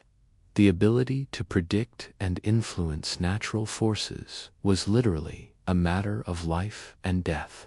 The mocha priests, who read omens in the organs of sacrificed captives, who claim to control the weather through the proper performance of blood rituals, who promised their people that sufficient offerings would ensure adequate fish runs and protect against natural disasters, were not charlatans, but practitioners of a form of spiritual technology that had evolved over centuries to address real environmental challenges. The collapse of Mocha civilization around 700 CE may have been caused by the very environmental disasters that their sacrificial rituals were designed to prevent. Evidence suggests that a series of severe droughts, possibly caused by climate changes associated with El Niño events, made agriculture increasingly difficult in the coastal valleys where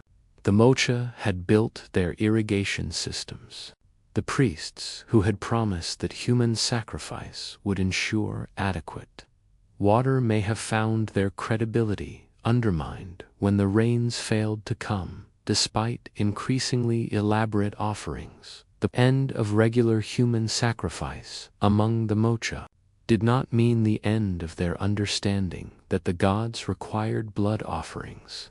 The practice evolved into less extreme forms, the sacrifice of animals rather than humans, the offering of blood drawn from living volunteers rather than from killed captives, the development of symbolic substitutes that preserved the spiritual meaning of the rituals while reducing their human cost. These adaptations allowed the essential religious practices to survive even as the political and economic systems that had supported large-scale human sacrifice collapsed. The Inca Empire, which eventually absorbed the territories where the Mocha had once ruled, maintained similar but less extensive practices of human sacrifice, offering children and young adults to mountain gods in ceremonies that shared many characteristics with Mocha rituals. The Spanish conquest ended these practices by force, but folk beliefs about the need to propitiate supernatural forces with blood offerings persisted in indigenous communities throughout the Andes, manifesting in animal sacrifices and symbolic rituals that echoed the ancient ceremonies while adapting to changed circumstances. Modern Peru struggles with the legacy of its pre-Columbian past, torn between pride in the artistic and architectural achievements of civilizations like the Mocha, and discomfort with practices that seem to contradict contemporary values about human rights and the sanctity of life. Tourist sites emphasize the positive aspects of ancient Peruvian cultures, their sophisticated irrigation systems, their masterful pottery, their impressive temples, while downplaying or entirely ignoring the human sacrifice that was central to their religious practices. Yet the temples remain, their adobe walls still bearing traces of the blood that once flowed freely in service. to gods whose names are largely forgotten, but whose hunger seems to have been temporarily satisfied, rather than permanently eliminated. The desert wind that blows across the Wakas carries more than sand did, carries the whispers of thousands of voices that cried out once in pain and terror and religious ecstasy. Voices that remind us that the line between civilization and barbarism, between the sacred and the profane, between necessary sacrifice and meaningless violence, has never been as clear as we would like to believe. The Mocha understood something that modern civilization prefers to ignore, that life feeds on life, that death is the price of continued existence, that the gods who bring rain and fish and fertile soil also demand payment in the currency that life values most highly. Their mistake, if it was a mistake, was in believing that human blood was more precious to the gods than animal blood, that conscious sacrifice was more effective than unconscious consumption, that ritual violence was preferable to the random brutality that nature inflicts without ceremony or meaning. But perhaps they understood something else as well, that the act of sacrifice, however brutal, created bonds between the participants that mere shared beliefs could never forge, that communities united by the willingness to offer their most precious possessions to their gods possessed a social cohesion that could survive challenges that would destroy civilizations built on weaker foundations. The blood that flowed in the temples of the Mocha was not just payment to supernatural forces, but cement that bound human hearts together in recognition of their shared mortality, their common dependence on forces beyond their control, their mutual commitment to survival, regardless of the cost. As the sun sets over the desert coast of Peru, painting the ancient Wakas with light, the color of the blood that once flowed freely in their sacred precincts, the silence is so complete it seems to contain its own sound.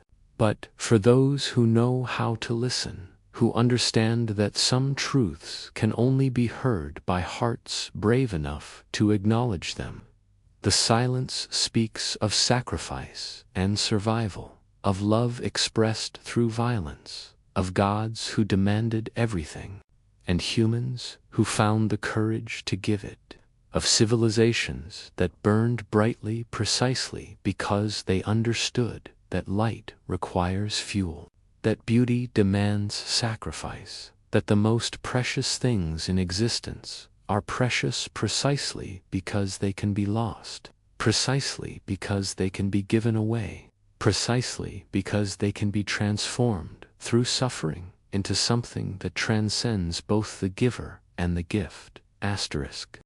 In the dark forests of Gaul and Britain, where the oak trees grew thick enough to block out the sun and the mist hung between branches like the breath of sleeping gods, there stood monuments to human devotion so terrible that their very existence has been questioned by scholars who preferred to believe that such brutality belonged only to the realm of propaganda and myth. These were the wicker, colossal effigies, woven from green branches and filled with human lives, then set ablaze in ceremonies that transformed the boundary between earth and sky into a pillar of fire that the gods themselves could not ignore. Picture the sacred groves where the Druids gathered for their most solemn rituals, places where no Roman foot had ever trod and no Christian prayer had ever been whispered, clearings where the old gods still received the honor that was their due. The trees here were ancient beyond counting, their roots reaching down into soil that had been sacred since the world was young, their branches forming cathedral vaults that needed no human architect to inspire awe and reverence. In these places, The Celts built their most ambitious offering structures, large enough to contain entire communities, artworks that existed only to be destroyed, prayers that could be offered only once because their offering consumed both the gift and the giver. The construction of a wicker man was itself a sacred act, requiring skills that combined architectural knowledge with spiritual understanding, practical craftsmanship with religious devotion. The Druids who supervised the work were not merely priests but engineers, artists, psychologists who understood how to transform human terror into divine communion, how to make willing sacrifices from unwilling victims, how to create beauty from brutality and meaning from madness. The framework was built from living wood, green branches that bent without breaking, saplings that could be woven into patterns of extraordinary complexity, vines that would hold their burden even as flames consumed them. The work took weeks, sometimes months, with entire communities contributing their labor to create structures that dwarfed anything else in their experience. Some wicker men were said to stand 60 feet tall, their arms spread wide enough to embrace the sky, their bodies hollow spaces designed to hold whatever offerings the gods required. The victims who filled these structures were not chosen randomly, but selected according to criteria that reflected deep theological understanding of what the gods found acceptable. Roman sources speak of criminals and prisoners of war, men who had forfeited their right to life through their actions against the community. But other sources suggest that the most precious offerings were volunteers, young men and women who chose to sacrifice themselves for the welfare of their people, who entered the wicker man not as punishment for crimes, but as the ultimate expression of devotion to powers greater than individual existence. The filling of the wicker man was a ceremony in itself, a ritual that transformed ordinary human beings into components of a cosmic machine designed to carry messages from earth to heaven in the most dramatic possible manner. The victims were not simply stuffed into the structure, but arranged according to patterns that had religious significance, positioned so that their bodies would create specific configurations as the flames consumed them, organized so that their final moments would tell stories that the gods would find meaningful. As evening approached and the moment of ignition drew near, the entire community would gather to witness the culmination of their work. Thousands of people, men and women and children, would stand in circles around the wicker man while the Druids performed the final rituals that would transform a work of art into an offering, a sculpture into a sacrifice, human lives into divine food. The air would be thick with incense and the smoke of smaller fires, while the sound of drums and horns created rhythms that seemed to call down the very stars to witness what was about to occur. The ignition itself was accomplished with ceremonial torches lit from fires that had burned continuously since the last great festival, flames that carried within them the accumulated spiritual power of countless smaller rituals and offerings.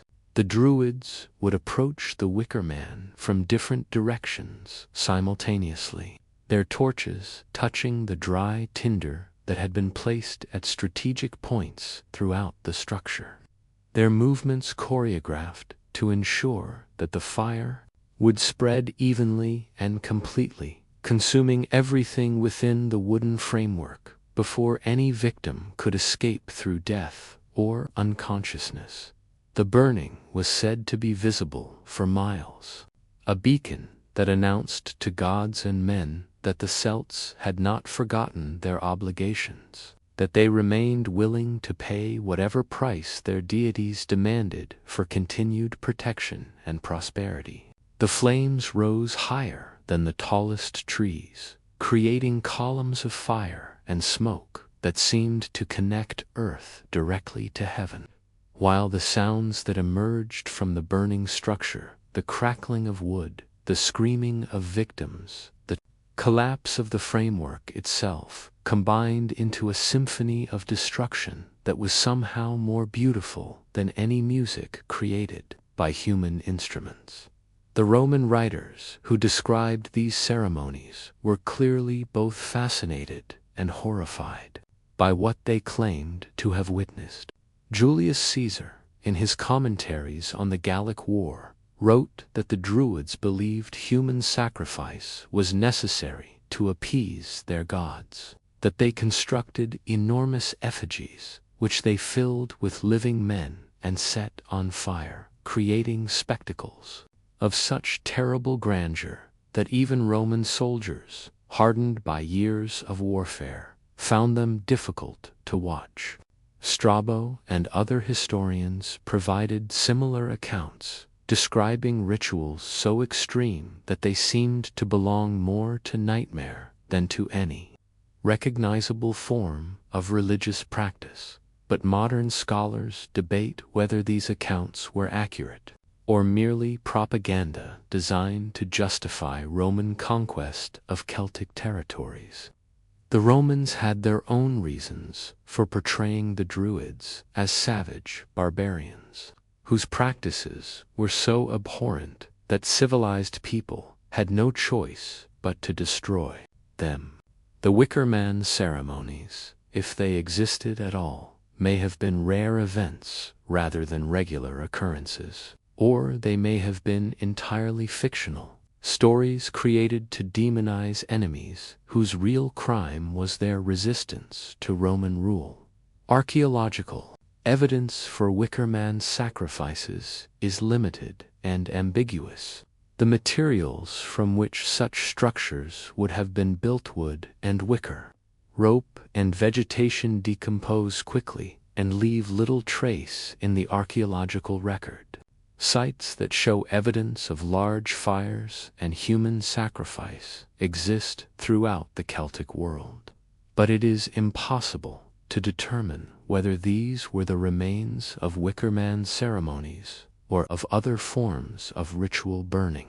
The absence of clear archaeological evidence has not prevented the Wicker Man from capturing the modern imagination. The image of the burning giant has become one of the most powerful symbols associated with Celtic religion, appearing in everything from scholarly works on comparative mythology to horror films that use the concept to explore themes of paganism, sacrifice, and the clash between primitive and civilized worldviews. The 1973 film, The Wicker Man, transformed the ancient ritual into a meditation on religious fanaticism and cultural conflict, while modern neo-pagan movements have adopted the image as a symbol of earth-based spirituality and connection to pre-Christian traditions. But perhaps the most interesting aspect of the Wicker Man tradition is not whether it actually existed, but what it represents about human nature and religious belief.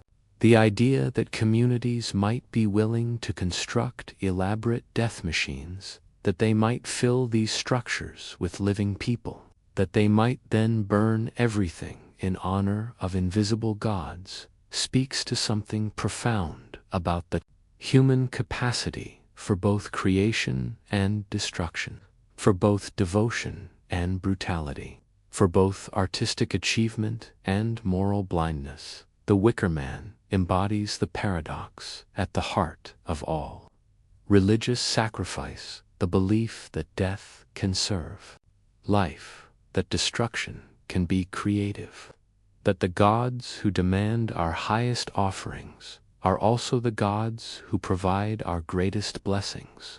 Whether the Celts actually built these structures, or whether they exist only in the imagination of their enemies and descendants.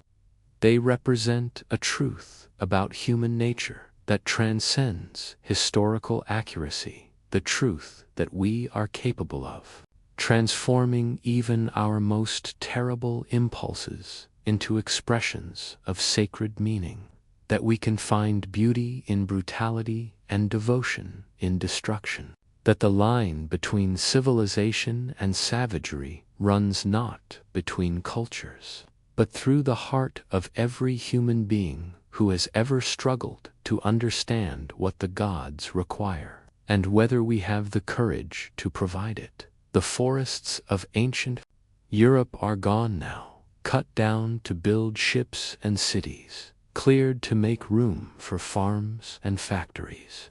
But in the remaining groves, where oak trees still remember older times and mist still gathers in the early morning hours, sensitive souls report seeing them tall shadows that might be trees or might be wooden giants, shapes that seem to move in the corner of the eye but vanish when looked at directly.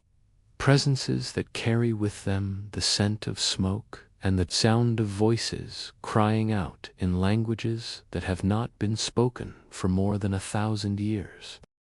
The Wicker Man, whether real or imagined, historical fact or cultural fiction, continues to serve its original purpose to remind us that the sacred and the terrible are often indistinguishable, that the gods who bring abundance also demand sacrifice, that the price of meaning is often higher than we are prepared to pay, but lower than we can afford not to pay.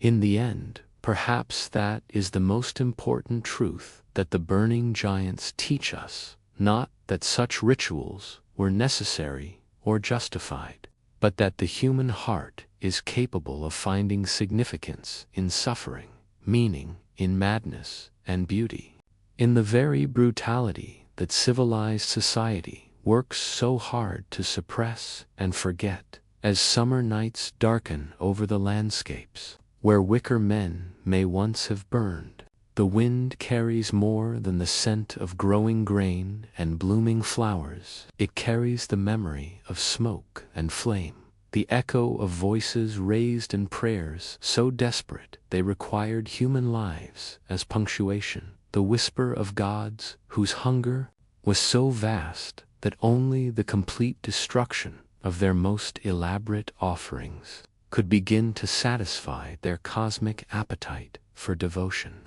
sacrifice, and the kind of love that expresses itself through the willingness to give up everything, including life itself, in service to powers that promise nothing in return except the possibility that our suffering might have meaning, our sacrifices might matter, our brief existence might touch something eternal and worthy of the terrible price we pay simply by being human. On an August morning in 1572, when the bells of Paris were ringing to celebrate a royal wedding and the streets filled with revelers, dressed in their finest clothes, the City of Light transformed itself into something darker than any pagan ritual, more terrible than any ancient sacrifice. What began as a festival of unity between Catholic and Protestant noble houses devolved into a massacre so systematic, so complete, that it redefined the very concept of religious violence for generations to come. This was the St. Bartholomew's Day Massacre, a festival that consumed not cattle or prisoners of war, but French citizens. Not enemies, but neighbors, not strangers, but friends who happened to worship God in slightly different ways. Picture Paris. In the summer of 1572, when the marriage of Protestant Henry of Navarre to Catholic Marguerite de Valois promised to heal the wounds that had torn France apart for more than a decade of religious warfare, the city was alive with celebration. its streets decorated with banners and flowers, its taverns overflowing with wedding guests who had come from across Europe to witness what many hoped would mark the beginning of a new era of tolerance and peace. Catholics and Protestants mingled in the streets, united momentarily by the spectacle of royal marriage and the shared hope that their children might inherit a France no longer divided by religious hatred. The wedding itself, celebrated at Notre Dame Cathedral, was a masterpiece of diplomatic choreography designed to acknowledge both faiths while giving offense to neither. The Catholic ceremony was performed inside the cathedral, while the Protestant groom waited on the steps, a compromise that satisfied neither side completely, but which both could accept as evidence of good faith. The celebration that followed was magnificent feasts that lasted for days, tournaments that showcased the martial skills of French nobility, entertainments that displayed the wealth and cultural sophistication of the royal court, but beneath the surface gaiety, tensions simmered like oil waiting for a spark. The Catholics who dominated the court and the city saw the Protestant wedding guests not as fellow Christians, but as heretics whose very presence polluted sacred space, whose growing influence threatened to lead France down the path of damnation that had already claimed England and parts of Germany. The Protestants, for their part, remained suspicious of Catholic intentions, remembering too well the massacres and persecutions that had driven many of their coreligionists into exile or underground. The spark came on August 22nd, when an assassin's bullet failed to kill Admiral Gaspard de Coligny, the most prominent Protestant leader in France, and a man whose influence over the young King Charles IX had convinced many Catholics that their faith was under mortal threat.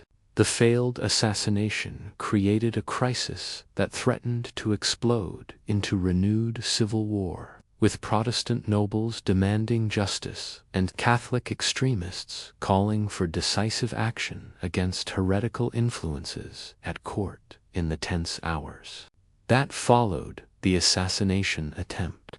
The Royal Council met in emergency session to determine how to prevent the Protestant or wedding guests from taking revenge for the attack on their leader.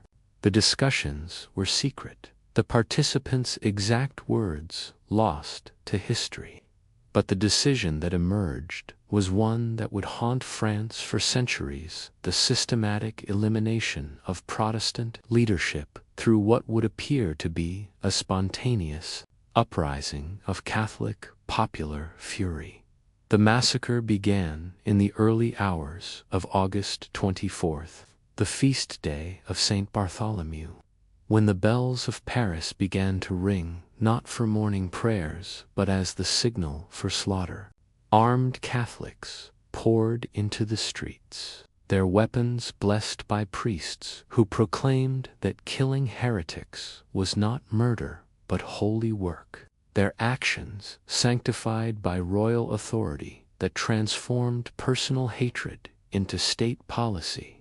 The Protestant wedding guests, many still recovering from days of celebration, found themselves trapped in a city that had overnight become a hunting ground where their faith marked them for death. The killing was not random but systematic, guided by lists that had been prepared in advance and distributed to Catholic militants who knew exactly which houses to target, which families to destroy, which individuals posed the greatest threat to Catholic supremacy.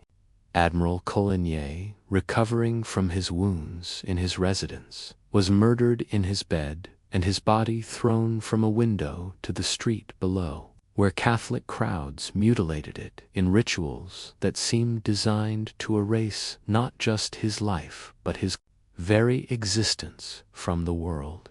but the violence quickly spread beyond its intended targets. As the fine distinctions between Protestant leaders and Protestant followers, between political threats and religious differences, dissolved in the fury of communal bloodletting, entire families were slaughtered in their homes, their bodies thrown into the Seine until the river ran red with blood and bridges became clogged with corpses.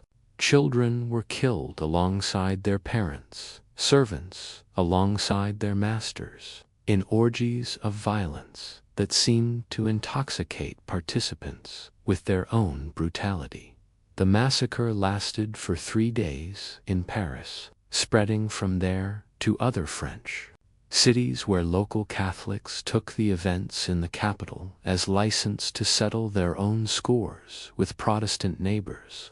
Lyon, Rouen, Toulouse, Orleans, in city after city, the pattern repeated itself as communities that had lived together 4 generations turned on each other with a savagery that seemed to come from hell itself. Estimates of the total death toll range from 5,000 to 30,000. With the uncertainty itself testimony to the chaos and confusion that turned civilized France into a charnel house. The international reaction to the massacre was swift and horrified.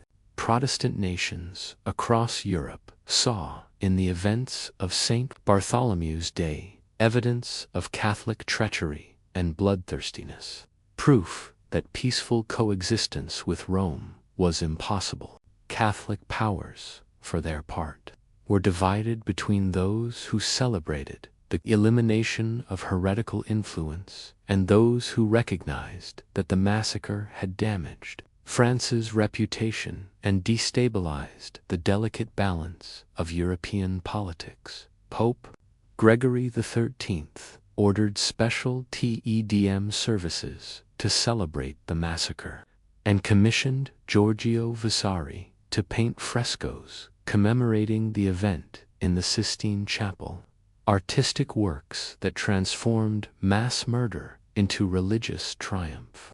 These celebrations of violence in the name of faith created propaganda that Protestant nations would use for centuries to justify their own actions against Catholic populations, perpetuating cycles of revenge that would fuel European warfare. For generations, the French court's attempts to control the narrative of the massacre revealed the complicated relationship between religious conviction and political calculation that had motivated the killings. Initially, royal authorities claimed that the violence had been a spontaneous uprising of Catholic popular fury, an uncontrollable explosion of religious passion that the government had been powerless to prevent. Later, as it became clear that the systematic nature of the killing made this explanation implausible, they shifted to portraying the massacre as a necessary preemptive strike against Protestant conspirators who had been planning to overthrow the government. Neither explanation could entirely disguise the central truth that the French monarchy had deliberately orchestrated the murder of its own subjects, that it had used religious difference as a pretext for political elimination, that it had transformed a wedding celebration into a funeral for thousands of French citizens whose only crime was their Protestant faith. The massacre marked a turning point in the religious wars that had been tearing France apart, demonstrating that coexistence was impossible and that one side or the other would have to achieve complete victory for the killing to stop. Modern historians continue to debate the exact motivations and mechanisms behind the St. Bartholomew's Day massacre, but most agree that it represented the collision of religious fanaticism with political calculation, creating a toxic mixture that could justify almost any level of violence in service to supposedly higher purposes. The massacre was not the product of uncontrolled passion, but of careful planning, not the result of popular uprising, but of elite manipulation, not the expression of genuine religious conviction, but the exploitation of religious difference for political advantage. The psychological impact of the massacre on French society was profound and lasting. Communities that had lived together for generations found themselves unable to trust neighbors whose religious affiliations might mark them as potential killers or victims. The shared civic life that had characterized medieval French towns gave way to suspicious segregation, as Catholics and Protestants created separate institutions and social networks that reinforced religious divisions rather than bridging them. Massacre also transformed European understanding of religious warfare, demonstrating that the violence unleashed by the Reformation could exceed anything known in previous conflicts. The systematic nature of the killing, the involvement of civilian populations, the targeting of women and children, all of these elements created new categories of atrocity that would influence the development of international law and concepts of war crimes in subsequent centuries. The St. Bartholomew's Day massacre serves as a reminder that the line between civilization and barbarism can be crossed in a single night, that communities bound together by centuries of shared history can dissolve into murderous chaos when fear and hatred overcome the social bonds that normally constrain human behavior.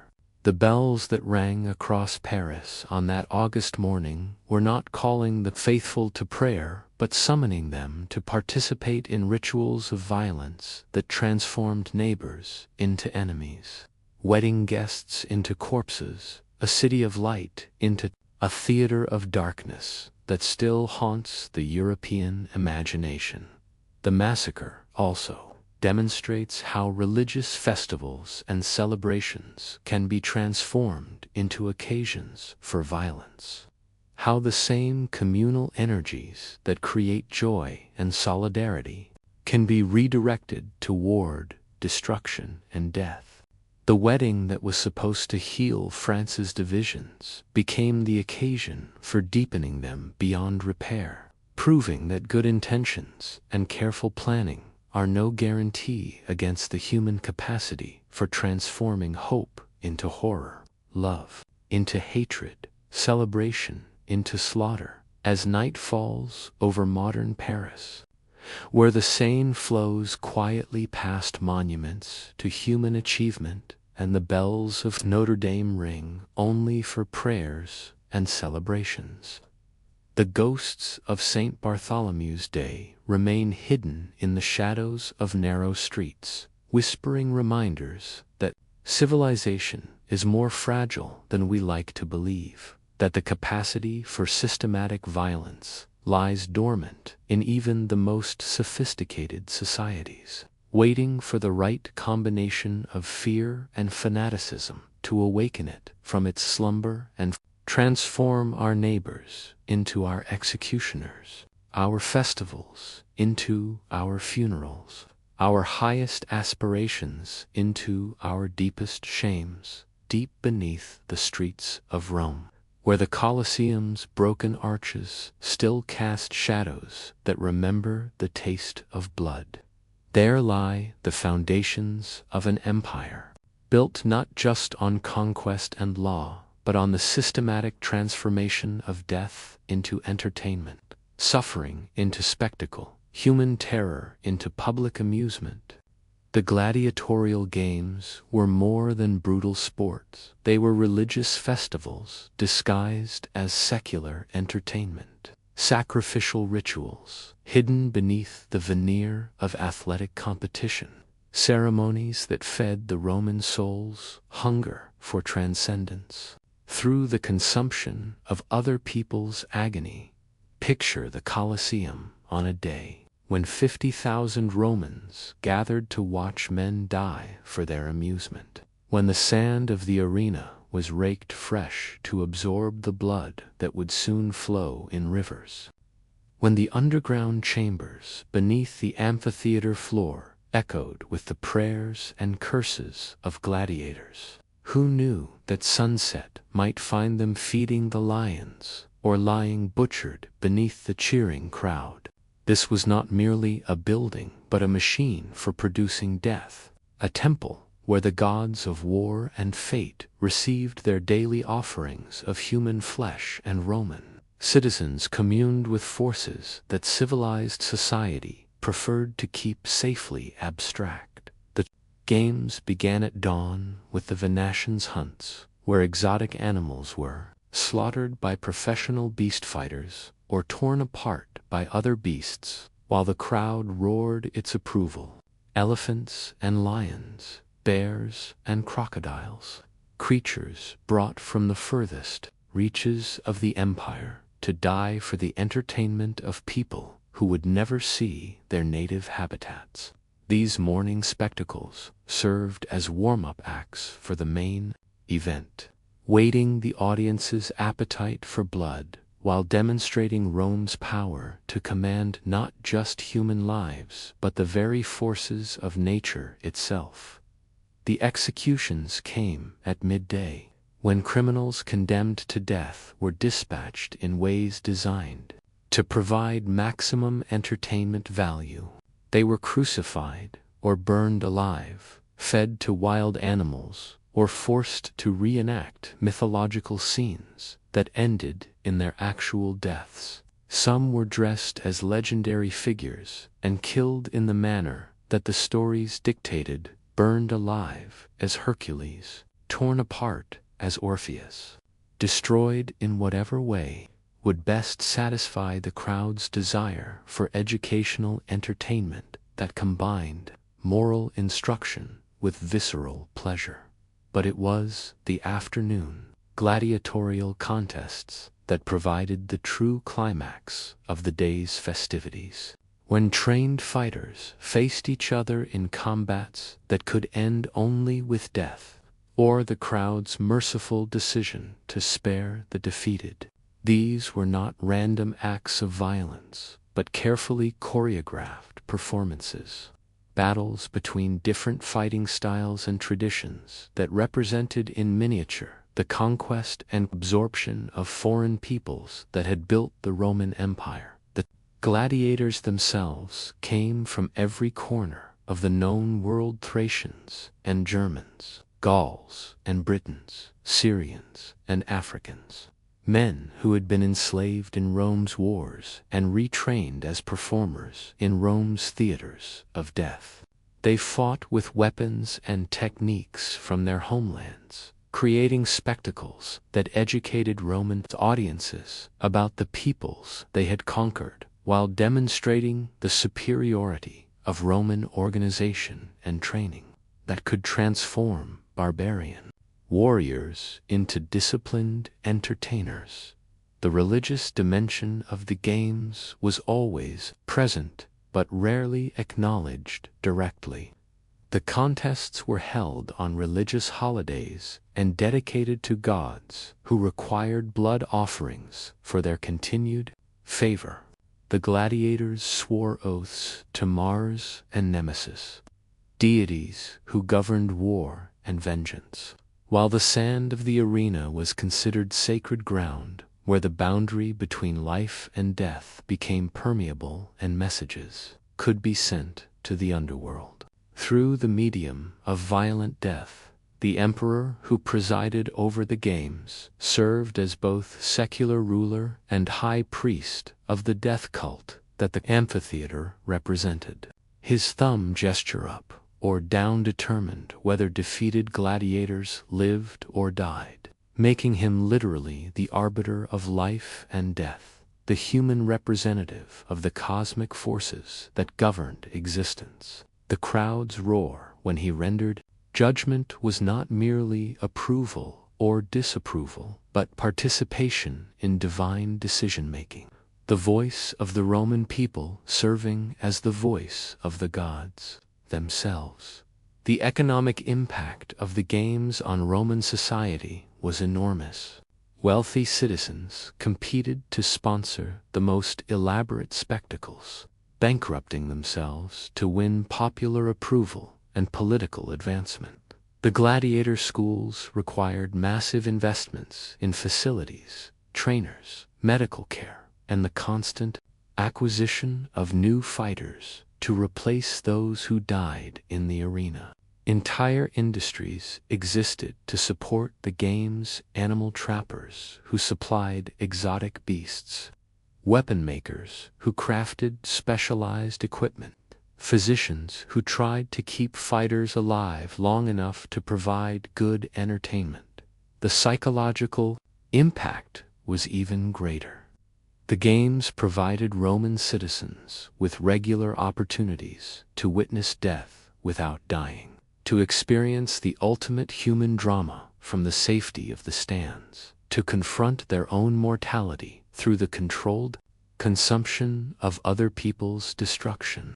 The vicarious experience of violence may have served as a kind of emotional release valve, allowing Romans to discharge aggressive impulses in socially acceptable ways rather than turning them against each other in civil strife. But the games also brutalized the Roman psyche, creating a population that had been trained to find pleasure in suffering, that measured entertainment value by body count, that could watch children torn apart by wild animals and complain only if the spectacle lacked dramatic interest.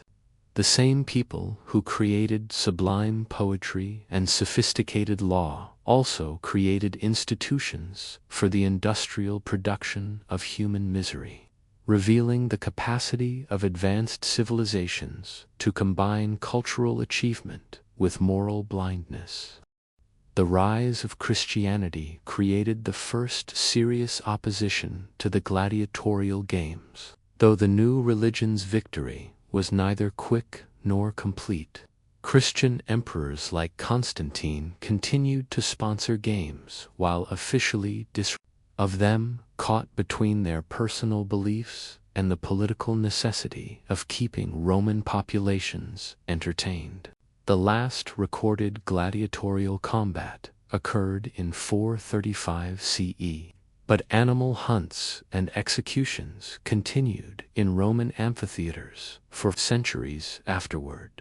The end of the games did not mean the end of their influence on Western civilization. The amphitheater model influenced the design of later entertainment venues, while the gladiatorial ethos, the combination of individual skill, mass spectacle, and violent competition, became a template for sports and entertainment that persists to this day. Modern professional athletics, with their emphasis on individual combat, mass audiences, and the transformation of physical struggle into commercial spectacle, carry clear genetic traces of their gladiatorial ancestry. The ruins of the Colosseum continue to draw millions of visitors each year. Tourists who come to see the site where human beings were systematically killed for entertainment. Most approach it as a historical curiosity, a monument to the excesses of ancient Rome that stands as evidence of how far civilization has progressed since those barbaric times. But others recognize in its broken walls and sand-covered arena something that speaks to darker truths about human nature, about the thin line that separates entertainment from cruelty, about the ease with which societies can transform violence into virtue and suffering into spectacle. The psychological mechanisms that made the gladiatorial games possible, the dehumanization of victims, the displacement of guilt through collective participation, the transformation of private sadism into public ritual, did not disappear with the fall of Rome. They reappeared in different forms throughout European history, from medieval tournaments to public executions to modern warfare, that treats enemy casualties as entertainment rather than tragedy. The amphitheater may be empty, but the appetite it satisfied remains as strong as ever, finding new venues and new victims in each generation. Modern sports provide some of the same psychological satisfactions as the gladiatorial games, though with vastly reduced levels of actual violence. The crowds roar when a football player is injured, the bloodthirsty commentary that accompanies boxing matches, the barely concealed hope that automobile races will produce spectacular crashes. All of these phenomena suggest that the Roman taste for violence as entertainment has been sublimated, channeled into safer forms, but not fundamentally transformed. The technology that brings modern audiences closer to violence than any Roman citizen could experience, slow-motion replays of devastating hits, close-up cameras that capture the moment of impact, instant analysis of career-ending injuries, creates possibilities for voyeuristic consumption of suffering that would have made even veteran gladiator fans envious. We may no longer kill people for entertainment, but we have perfected techniques for extracting maximum spectacle, emotional and commercial value from whatever violence our sports do produce. The gladiatorial games remind us that the human capacity for cruelty is matched only by our genius for justifying it, for transforming brutality into necessity, for finding noble purposes in ignoble actions. The Romans who cheered as gladiators died were not monsters, but ordinary people who had been taught that such spectacles served important social and religious functions, that the deaths they witnessed were meaningful rather than meaningless, that their entertainment was justified by its contribution to social order and divine favor. As evening falls over the ruins of the Colosseum, when tourists depart and darkness settles over the broken stones, sensitive souls report hearing them. Still the roar of 50,000 voices calling for blood, the clash of weapons on sand that has not been raked for 15 centuries, the cries of men and beasts dying for the amusement of people who believed that their civilization represented the pinnacle of human achievement. The amphitheater is empty now, but the hungers it fed remain, waiting for new venues and new justifications, ready to transform any society that forgets the difference between justice and vengeance, between necessary violence and cruelty for its own sake, between the legitimate defense of civilization and the barbaric entertainment that can destroy civilized values from within while claiming to protect them from external threats. The games are over, but the game continues, will always continue, as long as human beings find pleasure in other people's pain, meaning in meaningless suffering, and entertainment in the transformation of individual tragedy into collective spectacle that allows us to feel superior to both the victims who die and the killers who provide our amusement, forgetting that the real corruption lies not in the arena but in the stands, not in those who fight and die, but in those who watch and cheer and go home satisfied that they have witnessed something important rather than something that diminishes everyone it touches, including and especially those who believe themselves safely separated from the blood by the height of their seats and the supposed civilization of their times.